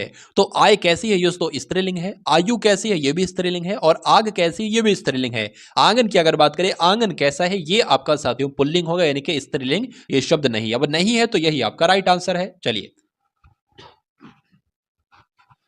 उसके बाद देखिए कि जिस पर विजय पाना कठिन हो उसको साथियों क्या कहा जा सकता है, एक शब्द में आपको बताना है। तो उसको क्या कहा जा सकता है, उसको दुर्जय कहा जा सकता है, इसलिए आंसर आपका ऑप्शन नंबर ए के साथ जाएगा। उसके बाद देखिए 4 विलोम शब्द यानी कि सही विलोम का आपको चयन करना है। तामसिक का आपसे पूछा जा रहा है कि विलोम क्या हो सकता है, बताइए। तो तामसिक का विलोम साथियों क्या होता है, सात्विक होता है। ये आपको मालूम होना चाहिए, याद होना चाहिए, क्योंकि एग्जाम में साथियों ये क्वेश्चन रिपीट करेगा। हमारे संविधान में मूलभूत अधिकार की संकल्पना किस देश से ली गई है? तो 37 प्रश्न आपने देखे साथियों हिंदी के। अब आप उसके बाद देखेंगे 38 प्रश्न देखेंगे साथियों सामान्य ज्ञान के, उसके बाद रीजनिंग के और उसके बाद मैथ के प्रश्नों की तरफ हम लोग बढ़ेंगे। चलिए, हमारे संविधान में जो मौलिक अधिकार हैं, मूल अधिकार हैं, मूलभूत अधिकार हैं, ये कौन से देश के संविधान से लिए गए हैं? तो यूएसएसआर यानी कि रूस देश के संविधान से लिए गए हैं। ग्रीन पार्क खेल स्टेडियम कहां पर स्थित है? अब आपसे पूछा जा रहा है, तो आप लोग यहां पर ध्यान रखेंगे साथियों, कानपुर में ग्रीन पार्क स्टेडियम स्थित है, इसलिए आंसर आपका जाएगा ऑप्शन नंबर ए के साथ। जीएसटी परिषद का उपाध्यक्ष कौन होता है? तो केंद्रीय वित्त मंत्री होते हैं, किसी राज्य के मुख्यमंत्री होते हैं, किसी राज्य के वित्त मंत्री होते हैं साथियों, क्या होते हैं ये आपसे पूछा जा रहा है। तो अगर बात करें जीएसटी परिषद के उपाध्यक्ष कौन होते हैं, तो किसी राज्य के वित्त मंत्री होते हैं, आंसर आपका ऑप्शन नंबर सी के साथ जाएगा। विटामिन सी का साथियों रासायनिक नाम आपसे पूछा जा रहा है, क्या हो सकता है विटामिन सी का रासायनिक नाम? तो क्या होता है साथियों, एस्कार्बिक एसिड यानी कि एस्कार्बिक अम्ल होता है विटामिन सी का रासायनिक नाम, ये आप लोग ध्यान रखेंगे।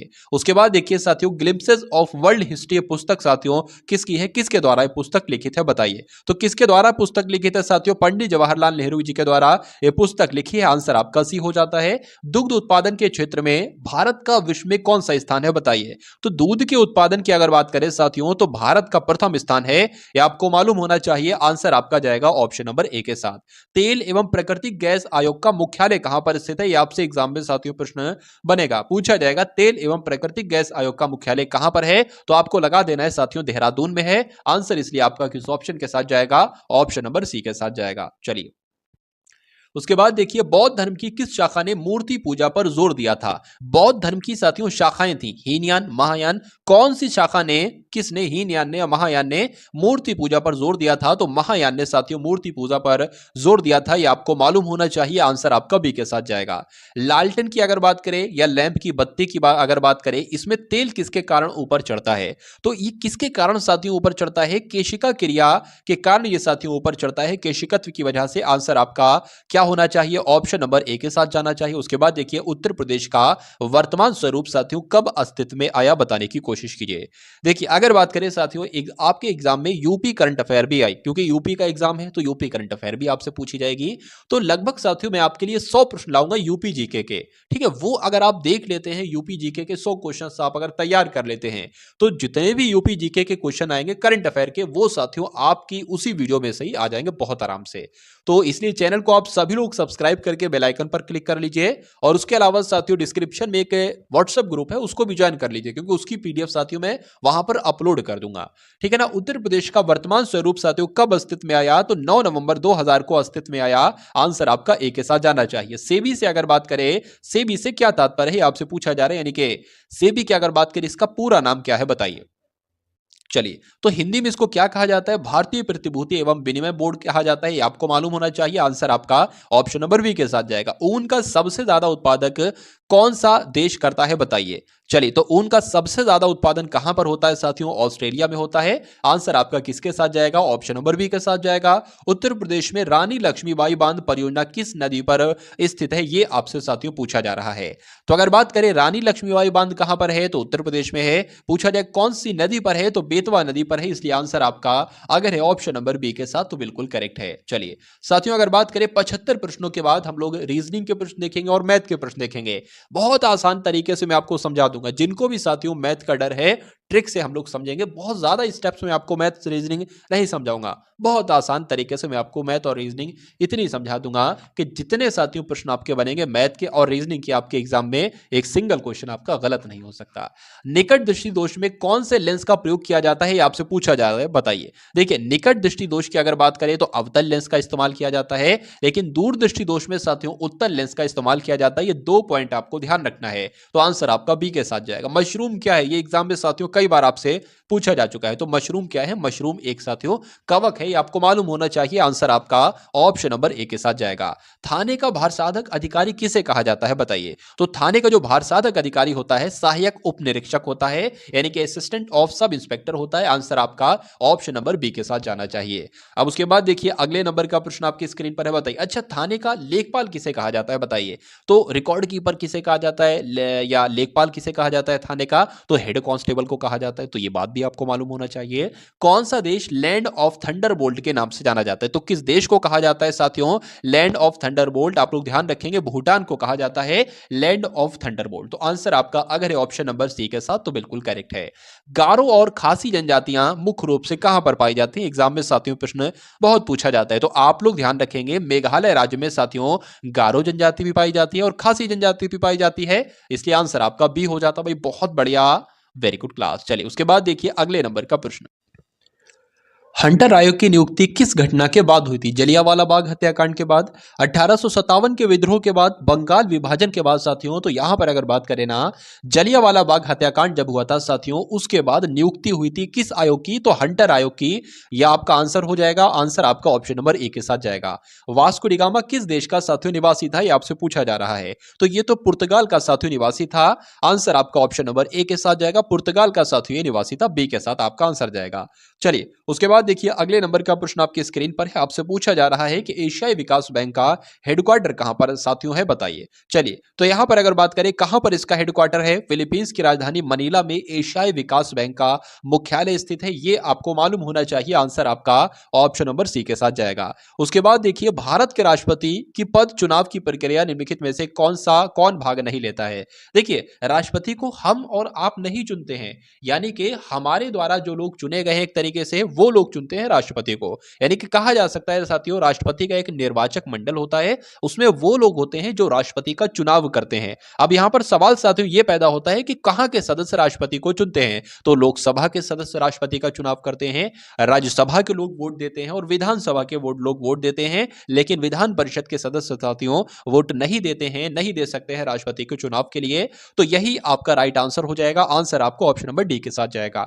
आदम का पुल साथियों किन दो देशों के मध्य है? बहुत साथियों अच्छा क्वेश्चन है और आपके एग्जाम में ये पूछा जाएगा।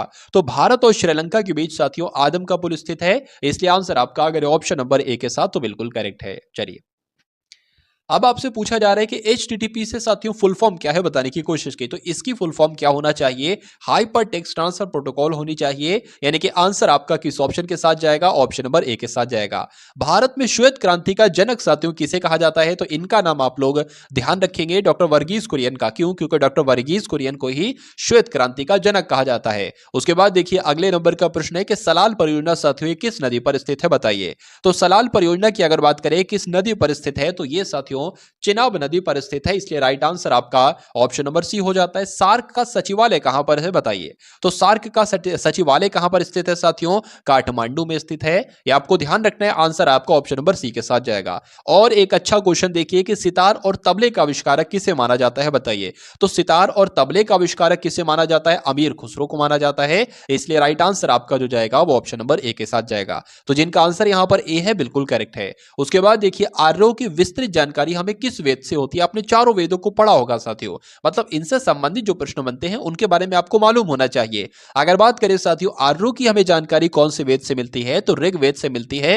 ये आप ध्यान रखिए। आंसर आपका ए के साथ जाएगा।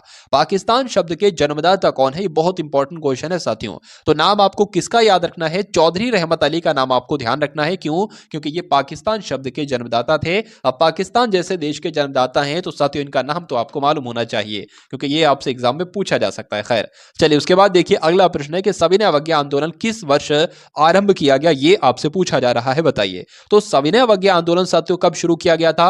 1930 में शुरू किया गया था, इसलिए आंसर आपका सी के साथ जाएगा। उसके बाद देखिए भारतीय संविधान सभा की प्रारूप समिति के सदस्यों की संख्या कितनी थी बताइए। तो उसमें कितने साथियों सदस्य थे? 7 सदस्य थे, ये आपको मालूम होना चाहिए। आंसर आपका सी के साथ जाएगा। चौथ नाम कर किसके द्वारा दिया जाता है बताइए, किसके द्वारा लिया जाता है? तो अगर बात बात करें चौथ नाम का कर साथियों किसने लगाया था, तो अगर बात करें साथियों आप लोग ध्यान रखेंगे मराठे की अगर बात करें इस क्वेश्चन का राइट आंसर है, यानी कि चौथ नामक कर किसके द्वारा लिया जाता था, तो मराठों के द्वारा लिया जाता था। उसके बाद देखिए poverty and un British rule in India के लेखक साथियों कौन है, तो इस पुस्तक के लेखक कौन है, दादा भाई नौरोजी इस पुस्तक के लेखक है। आंसर आपका अगर है ऑप्शन नंबर बी के साथ तो बिल्कुल करेक्ट है। चलिए, तमिलनाडु में स्थित नटराज की मूर्ति निम्न में से किसको समर्पित है, तो अगर आपसे एग्जाम में पूछ लिया जाए कि नटराज की मूर्ति भाई किस राज्य में स्थित है, तो तमिलनाडु में स्थित है। पूछा जाए ये किसको समर्पित है, तो साथियों शिव को समर्पित है, इसलिए आंसर आपका जाएगा ऑप्शन नंबर ए के साथ। चलिए, निम्न में से किसके राज्यारोहण के वर्ष से शक संवत का आरंभ हुआ बताइए, तो यहां पर आपसे पूछा जा रहा है किसके राज्यारोहण से, तो आप लोग ध्यान रखेंगे साथियों कनिष्क के राज्यारोहण के वर्ष से ही शक संवत का आरंभ माना जाता है, इसलिए आंसर आपका ऑप्शन नंबर ए के साथ जाएगा। दलाल स्ट्रीट साथियों कहां पर स्थित है, तो दलाल स्ट्रीट कहां पर स्थित है, मुंबई में स्थित है। ये आप लोग ध्यान रखेंगे अपने मनोमस्तिष्क में इन सभी प्रश्नों के उत्तर आप लोग ध्यान रखेंगे, सभी सवालों के जवाब साथियों आपके मनोमस्तिष्क में उम्मीद करता हूं स्टोर हो चुके होंगे, कहीं ना कहीं साथियों आपके मनोमस्तिष्क में स्टोर हो चुके होंगे। और जब प्रश्न आपके स्क्रीन पर आएगा, आपके सामने प्रश्न आएगा, तो उत्तर साथियों तुरंत आपके मन से निकल पड़ेगा। कोलकाता किस नदी के किनारे पर स्थित है, तो साथियों हुगली नदी के किनारे पर स्थित है, आंसर आपका ऑप्शन नंबर डी। चलिए साथियों, तो अब आपके सामने यहां पर रीजनिंग के बहुत ही इंपॉर्टेंट क्वेश्चन आएंगे साथियों, उनको देखिएगा और बहुत सही तरीके से मैं आपको समझाने की कोशिश करूंगा। जैसे कि अगर बात करें साथियों, यहां पर एक प्रश्न है, बहुत आसान सा प्रश्न है, जैसा आपको लग रहा है ऐसा है नहीं, बहुत आसान सा है। नीचे पहली पंक्ति में कुछ बड़े अक्षर दिए गए हैं, ये बिल्कुल कुछ बड़े अक्षर दिए गए हैं, और दूसरी पंक्ति में प्रत्येक अक्षर को एक अंक निर्धारित किया है, यानी कि एम का कोड है 3, ओ का कोड है 5, ई का कोड है 7, ऐसे अंक और अक्षर एक दूसरे के कोट है। बिल्कुल दिए हुए अक्षर समूह का सही संख्या कूट आपको चुनना है, यानी कि जो ईस्ट लिखा हो ना, जैसे कि ई का अगर बात करें, ई का कोड क्या है, तो ई का कोड यहां पर आप लोग देख लीजिए 7 है, तो ई का कोड साथियों 7 हो जाएगा। ए का कोड क्या है, ए का कोड यहां पर क्या है साथियों 6 है, तो यहां पर 6 हो जाएगा। उसी प्रकार एस की अगर बात करें, एस का कोड साथियों क्या है 2 है, तो यहां पर साथियों 2 हो जाएगा। और टी का कोड क्या है, टी का कोड 4 है, तो 76 24 साथियों आपका आंसर आ जाएगा, जो कि कौन से ऑप्शन में है, ऑप्शन नंबर बी वाले में, तो यही आपका राइट आंसर है। उसके बाद देखिए अगले नंबर का क्वेश्चन आपके स्क्रीन पर है, देखिए और बताइए कि इस क्वेश्चन का सही जवाब क्या होगा। देखिए एडीजी है, उसके बाद जी जे एम है, उसके बाद एमपीएस है, तो उसके बाद आपको बताना है ऑप्शन में से यहां पर क्या आएगा। तो सबसे पहले इसकी लेटर पोजीशन कर लीजिए, ए होता है आपका 1 पर, डी होता है आपका 4 पर, जी होता है आपका 7 पर। जी की अगर बात करें, जी 7 पर होता है, जे 10 पर होता है और एम आपका 13 पर होता है। उसके बाद एम साथियों 13 पर होता है, पी आपका 16 पर होता है और एस आपका साथियों 19 पर होता है। तो यहां पर एक बात हमें समझ में आई, जो लेटर ये था वही लेटर ये हो गया, जो लेटर ये था वही लेटर ये हो गया, जो लेटर ये था वही लेटर यहां पर भी हो जाएगा, यानी कि एस यहां पर साथियों आ जाएगा। पहली बात यहां पर तय हो चुकी है, बिल्कुल ठीक है ना। उसके बाद साथियों अगर बात करें दूसरा कैसे क्या आएगा, तो यहां पर देखिए कितने कितने साथियों यहां पर बढ़ाए गए हैं। सबसे पहले अगर बात करें यहां पर 6 बढ़ाए गए हैं, उसके बाद यहां पर कितने बढ़ाए गए हैं, 6 ही बढ़ाए गए हैं, ठीक है। तो अगर यहां पर साथियों हम 6 बढ़ाएंगे तो बिल्कुल साथियों 6 बढ़ाएंगे ना, तो 6 यहां पर आ जाएगा, ठीक है। चलिए एक सेकंड, हाँ 6 बढ़ेगा बिल्कुल, ठीक है। उसके बाद अगर बात करें 4 से यहां पर 10 हुआ है, कितना आगे बढ़ा है साथियों, 6 बढ़ा है। उसके बाद 10 से यहां पर साथियों कितना हुआ है, 16 हुआ है, यानी कि 6 बढ़ा है। तो 16 में कितना बढ़ेगा साथियों, 6 बढ़ेगा, कितना होता है 22 होता है, और 22 नंबर पर आता है वी। अब उसके बाद अंत वाला देख लीजिए, जी जी यानी कि 7 पर होता है।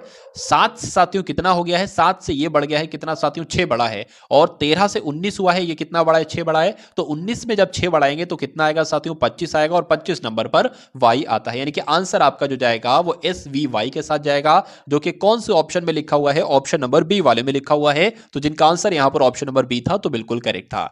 उसके बाद देखिए अगले नंबर का प्रश्न है, जैसे कि 3 है, उसके बाद 10 है, उसके बाद 101 है। तो आपको बताना है कि यहां पर कौन सा नंबर आएगा ऑप्शन में से चेक करके।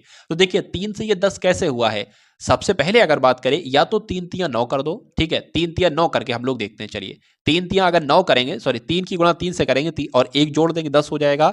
अब 10 की गुणा किससे करें समझ में नहीं आ रहा है, 10 की गुणा 10 से करें, 3 से करेंगे तो 30 आएगा, 100 तक पहुंच नहीं पाएगा। तो ये कहा जा सकता है कि अगर 3 का स्क्वायर यहां पर कर दिया जाए तो कितना आ जाएगा 9 आ जाएगा, और 1 जोड़ देंगे, यानी कि स्क्वायर करके 1 जोड़ देंगे। उसी प्रकार 10 का स्क्वायर करेंगे क्या आ जाएगा 100 आ जाएगा, और उसमें 1 जोड़ देंगे। उसी प्रकार साथियों क्या करेंगे, इसका भी स्क्वायर करेंगे और उसमें 1 जोड़ देंगे। तो 101 का स्क्वायर करने पर साथियों होता क्या है, ये सबसे पहले हम लोग देख देख लेते हैं। तो ये 1 की गुणा होगी सब वैसे ही सेम आ जाएगा। उसके बाद 0 की गुणा 0 से होगी तो सब 0 0 ही हो जाएगा। और फिर से आपका साथियों 1 0 1 आ जाएगा, इसको जोड़ लो तो 1 हो जाएगा, 0 हो जाएगा, 2 हो जाएगा, 0 हो जाएगा, 1 हो जाएगा। और 0 यहाँ पर जोड़ना क्या था, 1 जोड़ना भी तो था बाद में, तो यहाँ पर साथियों 1 नहीं बल्कि 2 यहाँ पर आ जाएगा, यानी कि 102 02 कहाँ पर लिखा हुआ है, 102 और 02 तो साथियों ऑप्शन नंबर ए में लिखा हुआ है। तो यही आपका बिल्कुल करेक्ट आंसर है भाई, बहुत बढ़िया, वेरी गुड क्लास। साथियों शून्य से उठाऊंगा आपको और शिखर तक आपको पहुंचा दूंगा, यानी कि बेसिक टू एडवांस सारी नॉलेज आपको दूंगा, सिर्फ आपको साथियों क्लास में बने रहने की आवश्यकता है। उसके बाद देखिए दिए गए विकल्पों में से वह शब्द चुनना है आपको जो निम्नलिखित अक्षरों से नहीं बनाया जा सकता। तो इसमें से कौन सा ऐसा शब्द है जो इनमें इन अक्षरों की, इन लेटर्स की मदद से नहीं बनाया जा सकता? क्या साथियों ये बनाया जा सकता है NAI? क्या यहां पर है? तो N भी है, A भी है, I भी है, ठीक है। NIT है क्या? N भी है, उसके बाद I की अगर बात करें I भी है, और उसके बाद साथियों क्या है, T भी है यहाँ पर, और AL है, AL भी है। तो ये वाला तो पहला तो बनाया जा सकता है।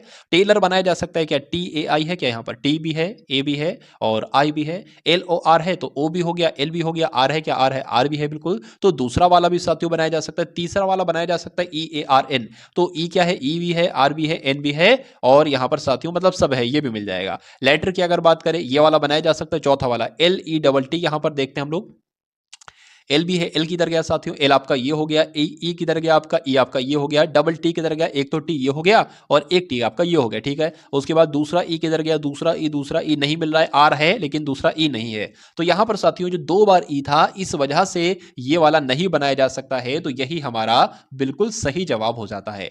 अब उसके बाद देखिए अगले नंबर का क्वेश्चन है कि यदि एक विशिष्ट कूट भाषा में क्या लिखा हुआ है, कुछ लिखा हुआ है, यानी कि इस शब्द को, इंस्टीट्यूशन लिखा हुआ है, इस शब्द को अगर इस प्रकार लिख दे तो उसी कूट भाषा में इसको क्या लिखा जाएगा, परफेक्शन को क्या लिखा जाएगा?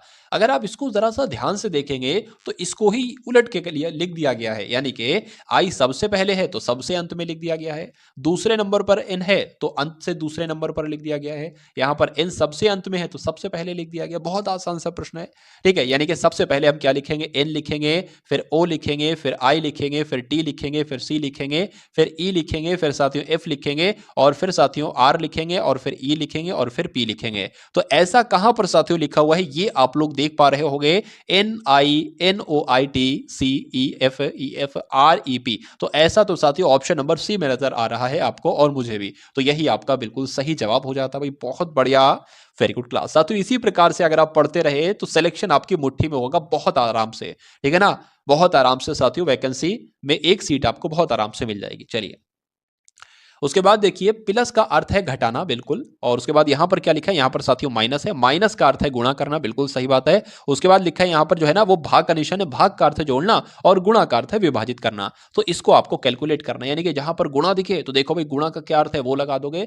सबसे पहले नंबर हम लोग यहां पर लिख लेते हैं, जैसे 10 लिखा है तो 10 लिख लिया, 5 लिखा है 5 लिख लिया, 3 लिखा है 3 लिख लिया, 2 लिखा है 2 लिख लिया, 3 लिखा है 3 लिख लिया। तो यहां पर कौन सा साइन है? गुणा का है। गुणा का मतलब क्या है ये देख लेते हैं साथियों। गुणा का अर्थ है विभाजित करना, यानी कि भाग का निशान, तो भाग का निशान लगा दिया। अब भाग का अर्थ क्या है देख लेते हैं। भाग का अर्थ है जोड़ना, यानी कि प्लस लगा लिया, और उसके बाद माइनस यहां पर लिखा है तो माइनस का अर्थ है क्या? गुणा करना, तो माइनस का अर्थ है गुणा करना लगा लिया। अब प्लस का अर्थ क्या? प्लस का अर्थ है घटाना, तो हमने माइनस लगा लिया। अब सबसे पहले भाग का डिवाइड को, मतलब जो डिवाइड होता है भाग को सॉल्व करते, उसके बाद गुणा को, उसके बाद प्लस माइनस में से किसी को। तो अगर बात करें 5 एकम 5, 5 दूना 10 हो जाएगा, तो यहां पर 2 आ जाएगा, ये आपका प्लस आ जाएगा, और 3 दूना आपका कितना होता है? 6 होता है, माइनस 3 आ जाएगा। तो अगर बात करें साथियों 2 और 6 आपका 8 हो जाएगा, 8 में से जब 3 जाएगा तो कितना बचेगा साथियों? 5 बचेगा। और 5 कौन से ऑप्शन में आपको नजर आ रहा है? ऑप्शन नंबर डी वाले में नजर आ रहा है, इसलिए यही आपका बिल्कुल करेक्ट आंसर। भाई बहुत बढ़िया, वेरी गुड क्लास। चलिए अब उसके बाद देखिए अगले नंबर का क्वेश्चन आपके स्क्रीन पर है, बताइए।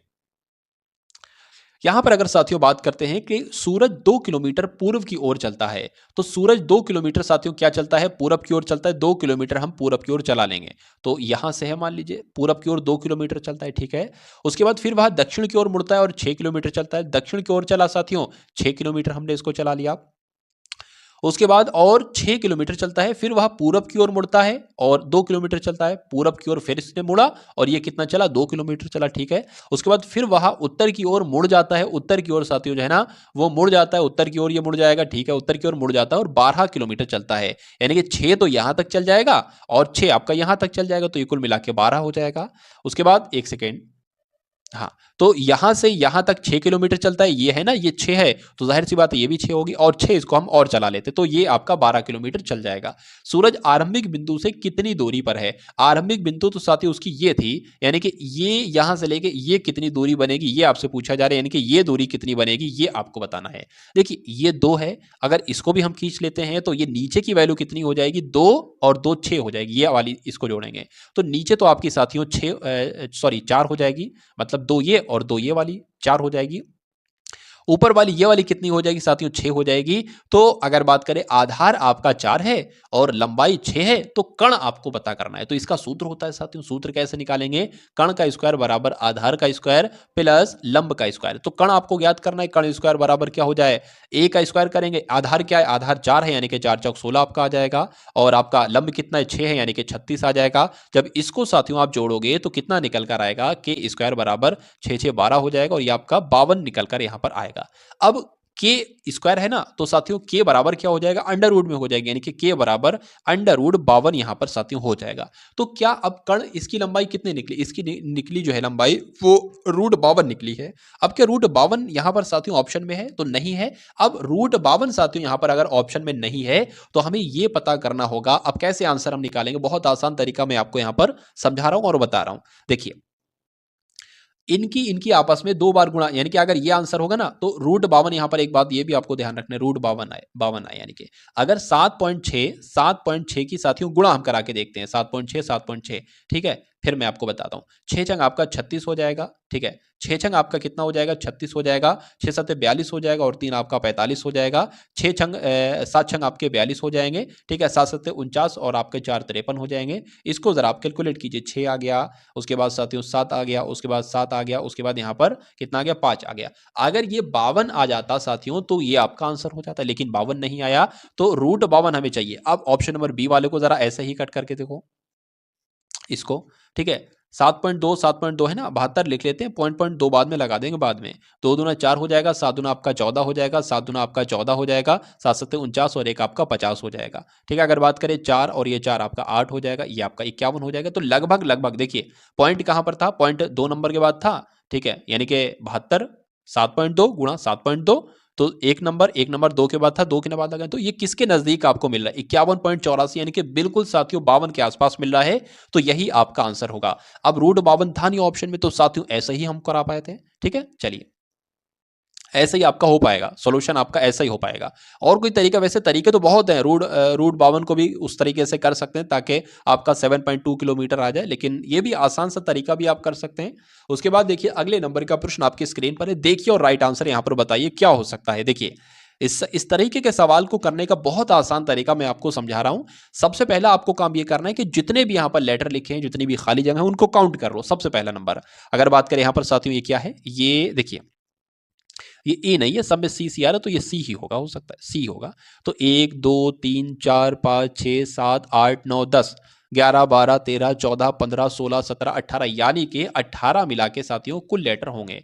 तो अब तो इनके जो पेयर बनेंगे ना साथियों, वो 3 3 में भी पेयर बन सकते हैं, 6 6 में भी पेयर बन सकते हैं, ठीक है। तो सबसे पहले हम 3 3 के पेयर यहां पर बना लेते हैं। तो एक ये 3 का पेयर बन जाएगा, एक ये 3 का पेयर बन जाएगा, एक ये साथियों 3 का पेयर बन जाएगा, और एक ये आपका 3 का पेयर बन जाएगा, और एक आपका ये 3 का पेयर बन जाएगा, और ये 3 का पेयर बन जाएगा। अगर बात करें साथियों यहां पर तो हमें बिल्कुल मिल गया, बी सी ए मिल गया। तो अगर हम यहां पर बी लिख दें तो सी ए पहले लिखा, बी सी हो जाएगा। हमें यहां पर क्या लिखना पड़ेगा, सिर्फ सी लिखना पड़ेगा, यहां पर भी हमें सिर्फ सी लिखना पड़ेगा, यहां पर हमें सिर्फ बी लिखना पड़ेगा, क्योंकि बी सी ए का बन रहा है ना। यहां पर हमें क्या लिखना पड़ेगा, सिर्फ ए लिखना पड़ेगा, बी सी ए बन जाएगा। तो अगर साथियों 18 आया ना, तो 3 का पेयर भी बन सकता। अगर ऐसे काम ना चलता तो फिर हम 6 6 का पेयर बना लेते और फिर करते, तो आप कर देते अगर ऐसे ना होता, लेकिन 3 का पेयर ही यहां पर बनेगा। तो क्या क्या मैंने लेटर लिखे उसको लिख लीजिए। मैंने यहां पर साथियों लिखा, ए लिखा, मैंने यहां पर बी लिखा, मैंने यहां पर सी लिखा, सी लिखा, मैंने यहां पर बी लिखा। तो अगर बात करें साथियों A B double C B कहां पर लिखा हुआ है, A B double C B साथियों ऑप्शन नंबर ए में लिखा हुआ है, तो यही आपका बिल्कुल राइट आंसर है। चलिए साथियों अब उसके बाद देखिए इस टाइप का भी क्वेश्चन आपके एग्जाम में पूछा जाएगा कि कुछ शब्द आपको दे दिए जाएंगे और कहा जाएगा कि इन शब्दों को अगर अंग्रेजी शब्दकोश में आपको क्रम के अनुसार लगाना है तो कैसे लगाओगे, यानी कि डिक्शनरी में ये शब्द कैसे होंगे। तो आपको मालूम होना चाहिए साथियों, देखिए आई है, एम है, पी है, तो आई एम पी तो साथियों सब में है, ठीक है, तो हम नहीं अब लगा पाएंगे। अब उसके बाद अगर बात करें, देखिए ए सबसे पहले आता है डिक्शनरी में, आईएमपी तो सब में है लेकिन ए डिक्शनरी में सबसे पहले आता है, तो दो सबसे पहले आ जाएगा। अब यहां पर साथियों यानी कि दो वाला शब्द जो है वो सबसे पहले आ जाएगा। अब इसको कट कर दो, हटा दो। उसके बाद देखिए आर सबसे पहले आता है या ओ सबसे पहले आता है, तो मैं कहूंगा साथियों ओ पहले आता है आर से, तो उसके बाद वन वाला आएगा डिक्शनरी में।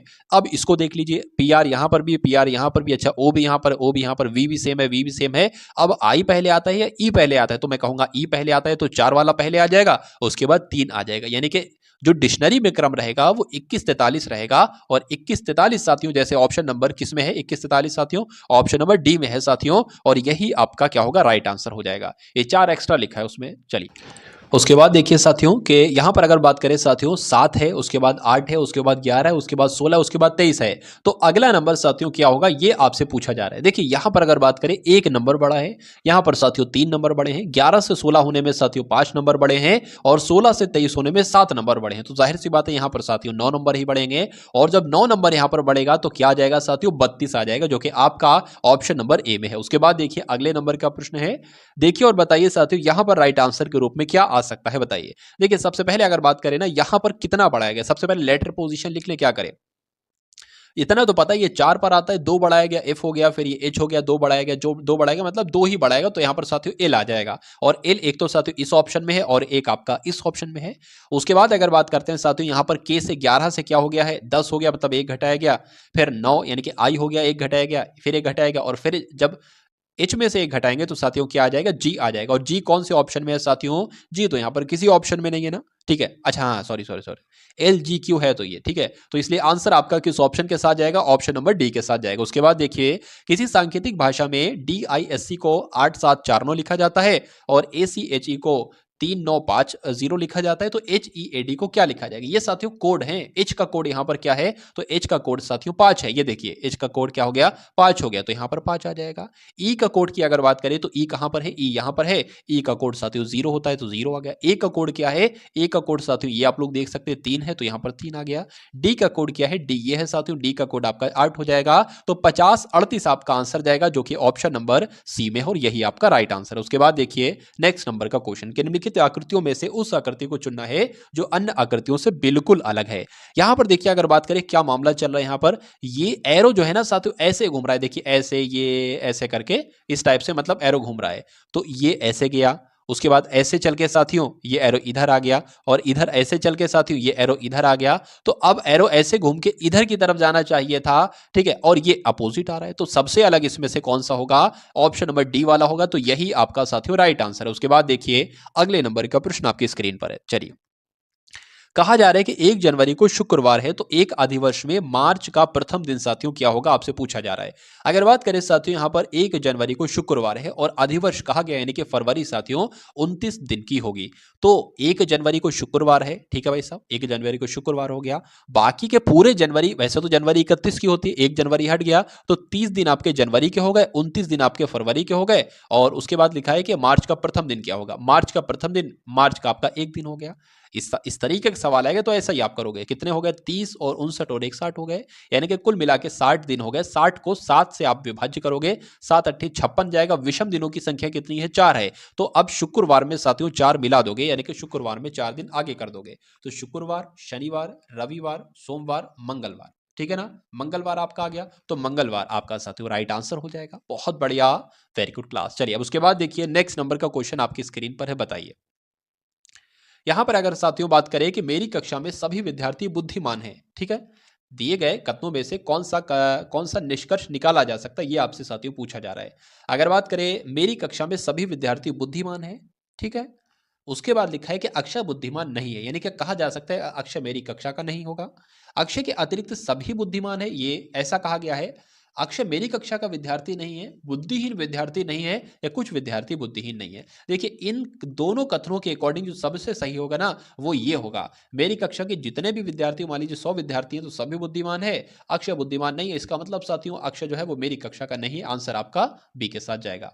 उसके बाद देखिए अगले नंबर का प्रश्न है साथियों, अभी हम लोगों ने रीजनिंग के कुछ इंपॉर्टेंट क्वेश्चन देखे, अब हम लोग देख लेते हैं साथियों मैथ के कुछ इंपॉर्टेंट चुनिंदा क्वेश्चन देख लेते हैं। यदि किसी संपत्ति के 4/5 भाग की कीमत 16,800 है तो उसके 3/7 भाग की कीमत क्या होगी? तो मान लीजिए कोई संपत्ति है, ठीक है, मान लेते हैं एक्स मान लेते हैं, तो कोई संपत्ति के यानी कि का की जगह पर गुणा आ जाएगा, तो किसी संपत्ति के यानी कि एक्स के 4/5 भाग की कीमत कितनी दे रखी है? 16,800 दे रखी है। तो सबसे पहले हम ये ना मान लें साथियों कि वो किसी संपत्ति के 4 भाग की कीमत कितनी है, तो उस संपत्ति की पूरी कीमत कितनी है, उस संपत्ति की पूरी कीमत निकालने के लिए इस 5 की गुणा इससे हो जाएगी, यानी कि ये यहाँ पर आ जाएगा, और इस 4 की भाग किससे हो जाएगी, यहाँ नीचे आ जाएगा, तो ये तो साथियों हट जाएगी, यानी कि x बराबर 16,800 गुणा 5/4 आ जाएगा। इस 4 से कट करेंगे अगर, 4 चौक 16, 4 दूना 8, 0 आ जाएगा। अगर 42 की 5 से साथियों गुणा करेंगे तो क्या आ जाएगा, 42 की 5 से गुणा करेंगे साथियों, 2 जीरो तो ऐसे ही आ जाएंगे, 5 दूना आपके 10 आ जाएंगे, और 5 चौक आपके 20 और एक आपके 21 आ जाएंगे, यानी कि पूरी संपत्ति की अगर बात करें तो 21,000 की वो पूरी संपत्ति होगी। लेकिन कहा जा रहा है कि उस संपत्ति के उसके 3/7 भाग की कीमत क्या होगी, तो इसका 3/7 भाग निकाल दो, निकाल दिया, 7 एकम 7, 7 तियां आपका 21 हो जाएगा, 3 जीरो लग जाएंगे, 3 तियां 9 हो जाएंगे, 9 लिख दिया, और 3 जीरो जो बचे हैं वो लग जाएंगे, यानी कि आंसर आपका ऑप्शन नंबर ए के साथ जाएगा, 9,000 के साथ। उसके बाद देखिए साथियों अगले नंबर का क्वेश्चन है कि 350 का 3/5 जो है ना वो 210 के 4/7 से कितना ज्यादा होगा।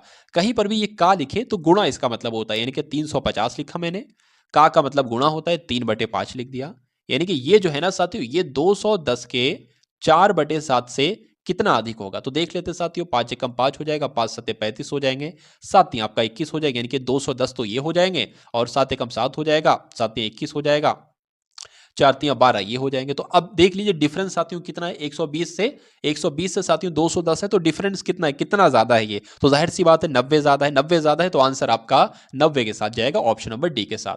उसके बाद देखिए अगले नंबर का क्वेश्चन आपकी स्क्रीन पर है, देखिए और बताइए राइट आंसर क्या है। चलिए साथियों मैं आपको बहुत ज्यादा समय नहीं लेता हूं, मैं चुनिंदा समय में कुछ सेकंडों में आपको बता देता हूं, समझा देता हूं। चलिए क्योंकि ज्यादा समय साथियों अभी आपके एग्जाम में नहीं है आपके पास, तो बहुत अच्छे से समझिए कि एक विद्यालय में 400 विद्यार्थी हैं, जिसमें लड़कों और लड़कियों की संख्या का अनुपात 5:3 है। यदि 50 लड़कियां और आ जाएं तो विद्यालय में लड़कों और लड़कियों की संख्या का अनुपात क्या होगा। कुल मिला के बता दिया गया है 400 विद्यार्थी हैं, और लड़कों का अनुपात, लड़कियां अगर 5 हैं तो लड़कियां 3 हैं।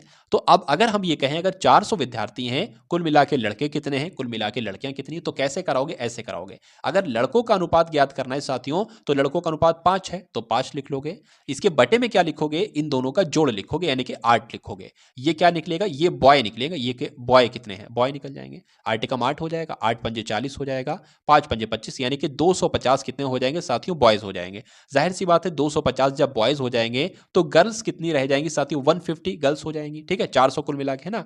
कहा जा रहा है कि इसमें 50 लड़कियां और शामिल कर दी जाएं, तो जब 50 लड़कियां और शामिल कर दी जाएंगी तो लड़के तो साथियों 250 ही रहेंगे, लेकिन लड़कियां कितनी हो जाएंगी साथियों, लड़कियां आपकी 200 हो जाएंगी। तो यही तो कहा जा रहा है 50 लड़कियों को शामिल कर दिया जाए तो विद्यालय में लड़के और लड़कियों की संख्या का अनुपात कितना होगा। तो 250 का और 200 का अनुपात देख लो, 0 से 0 कट जाएगा, 5 चौक आपका 20 हो जाएगा, 5 पंजे 25 हो जाएंगे, यानी कि लड़के और लड़कियों का जो अनुपात निकलेगा वो 5:4 निकलेगा, जो कि ऑप्शन नंबर ए में है। बहुत बढ़िया, वेरी गुड क्लास। चलिए उसके बाद देखिए ए का 25% बी के 20% के बराबर है, तो ए और बी का अनुपात क्या होगा।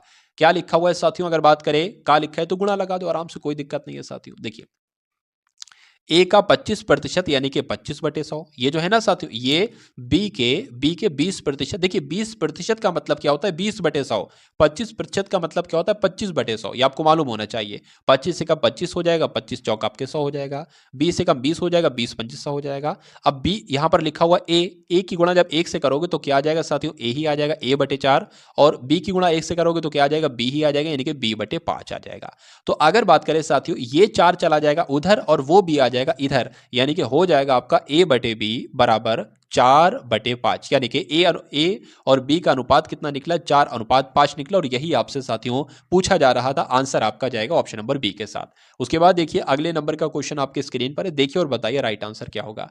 ए बी सी ने क्रमशः 600 रुपए, 1000 रुपए, 800 रुपए लगाकर एक व्यापार शुरू किया। यदि वर्ष के अंत में सबको मिला के 480 का लाभ होता है तो ए को लाभ कितना होगा, आपसे पूछा जा रहा है।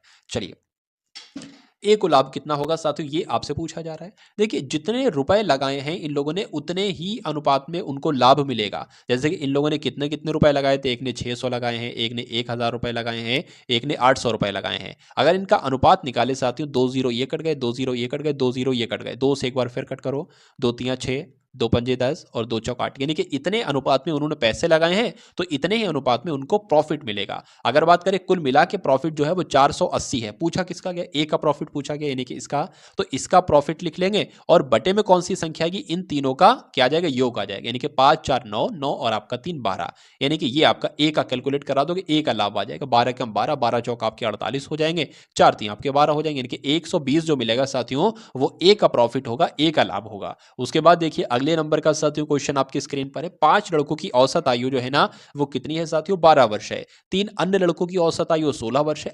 कुल मिला के 8 लड़कों की औसत आयु कितनी है।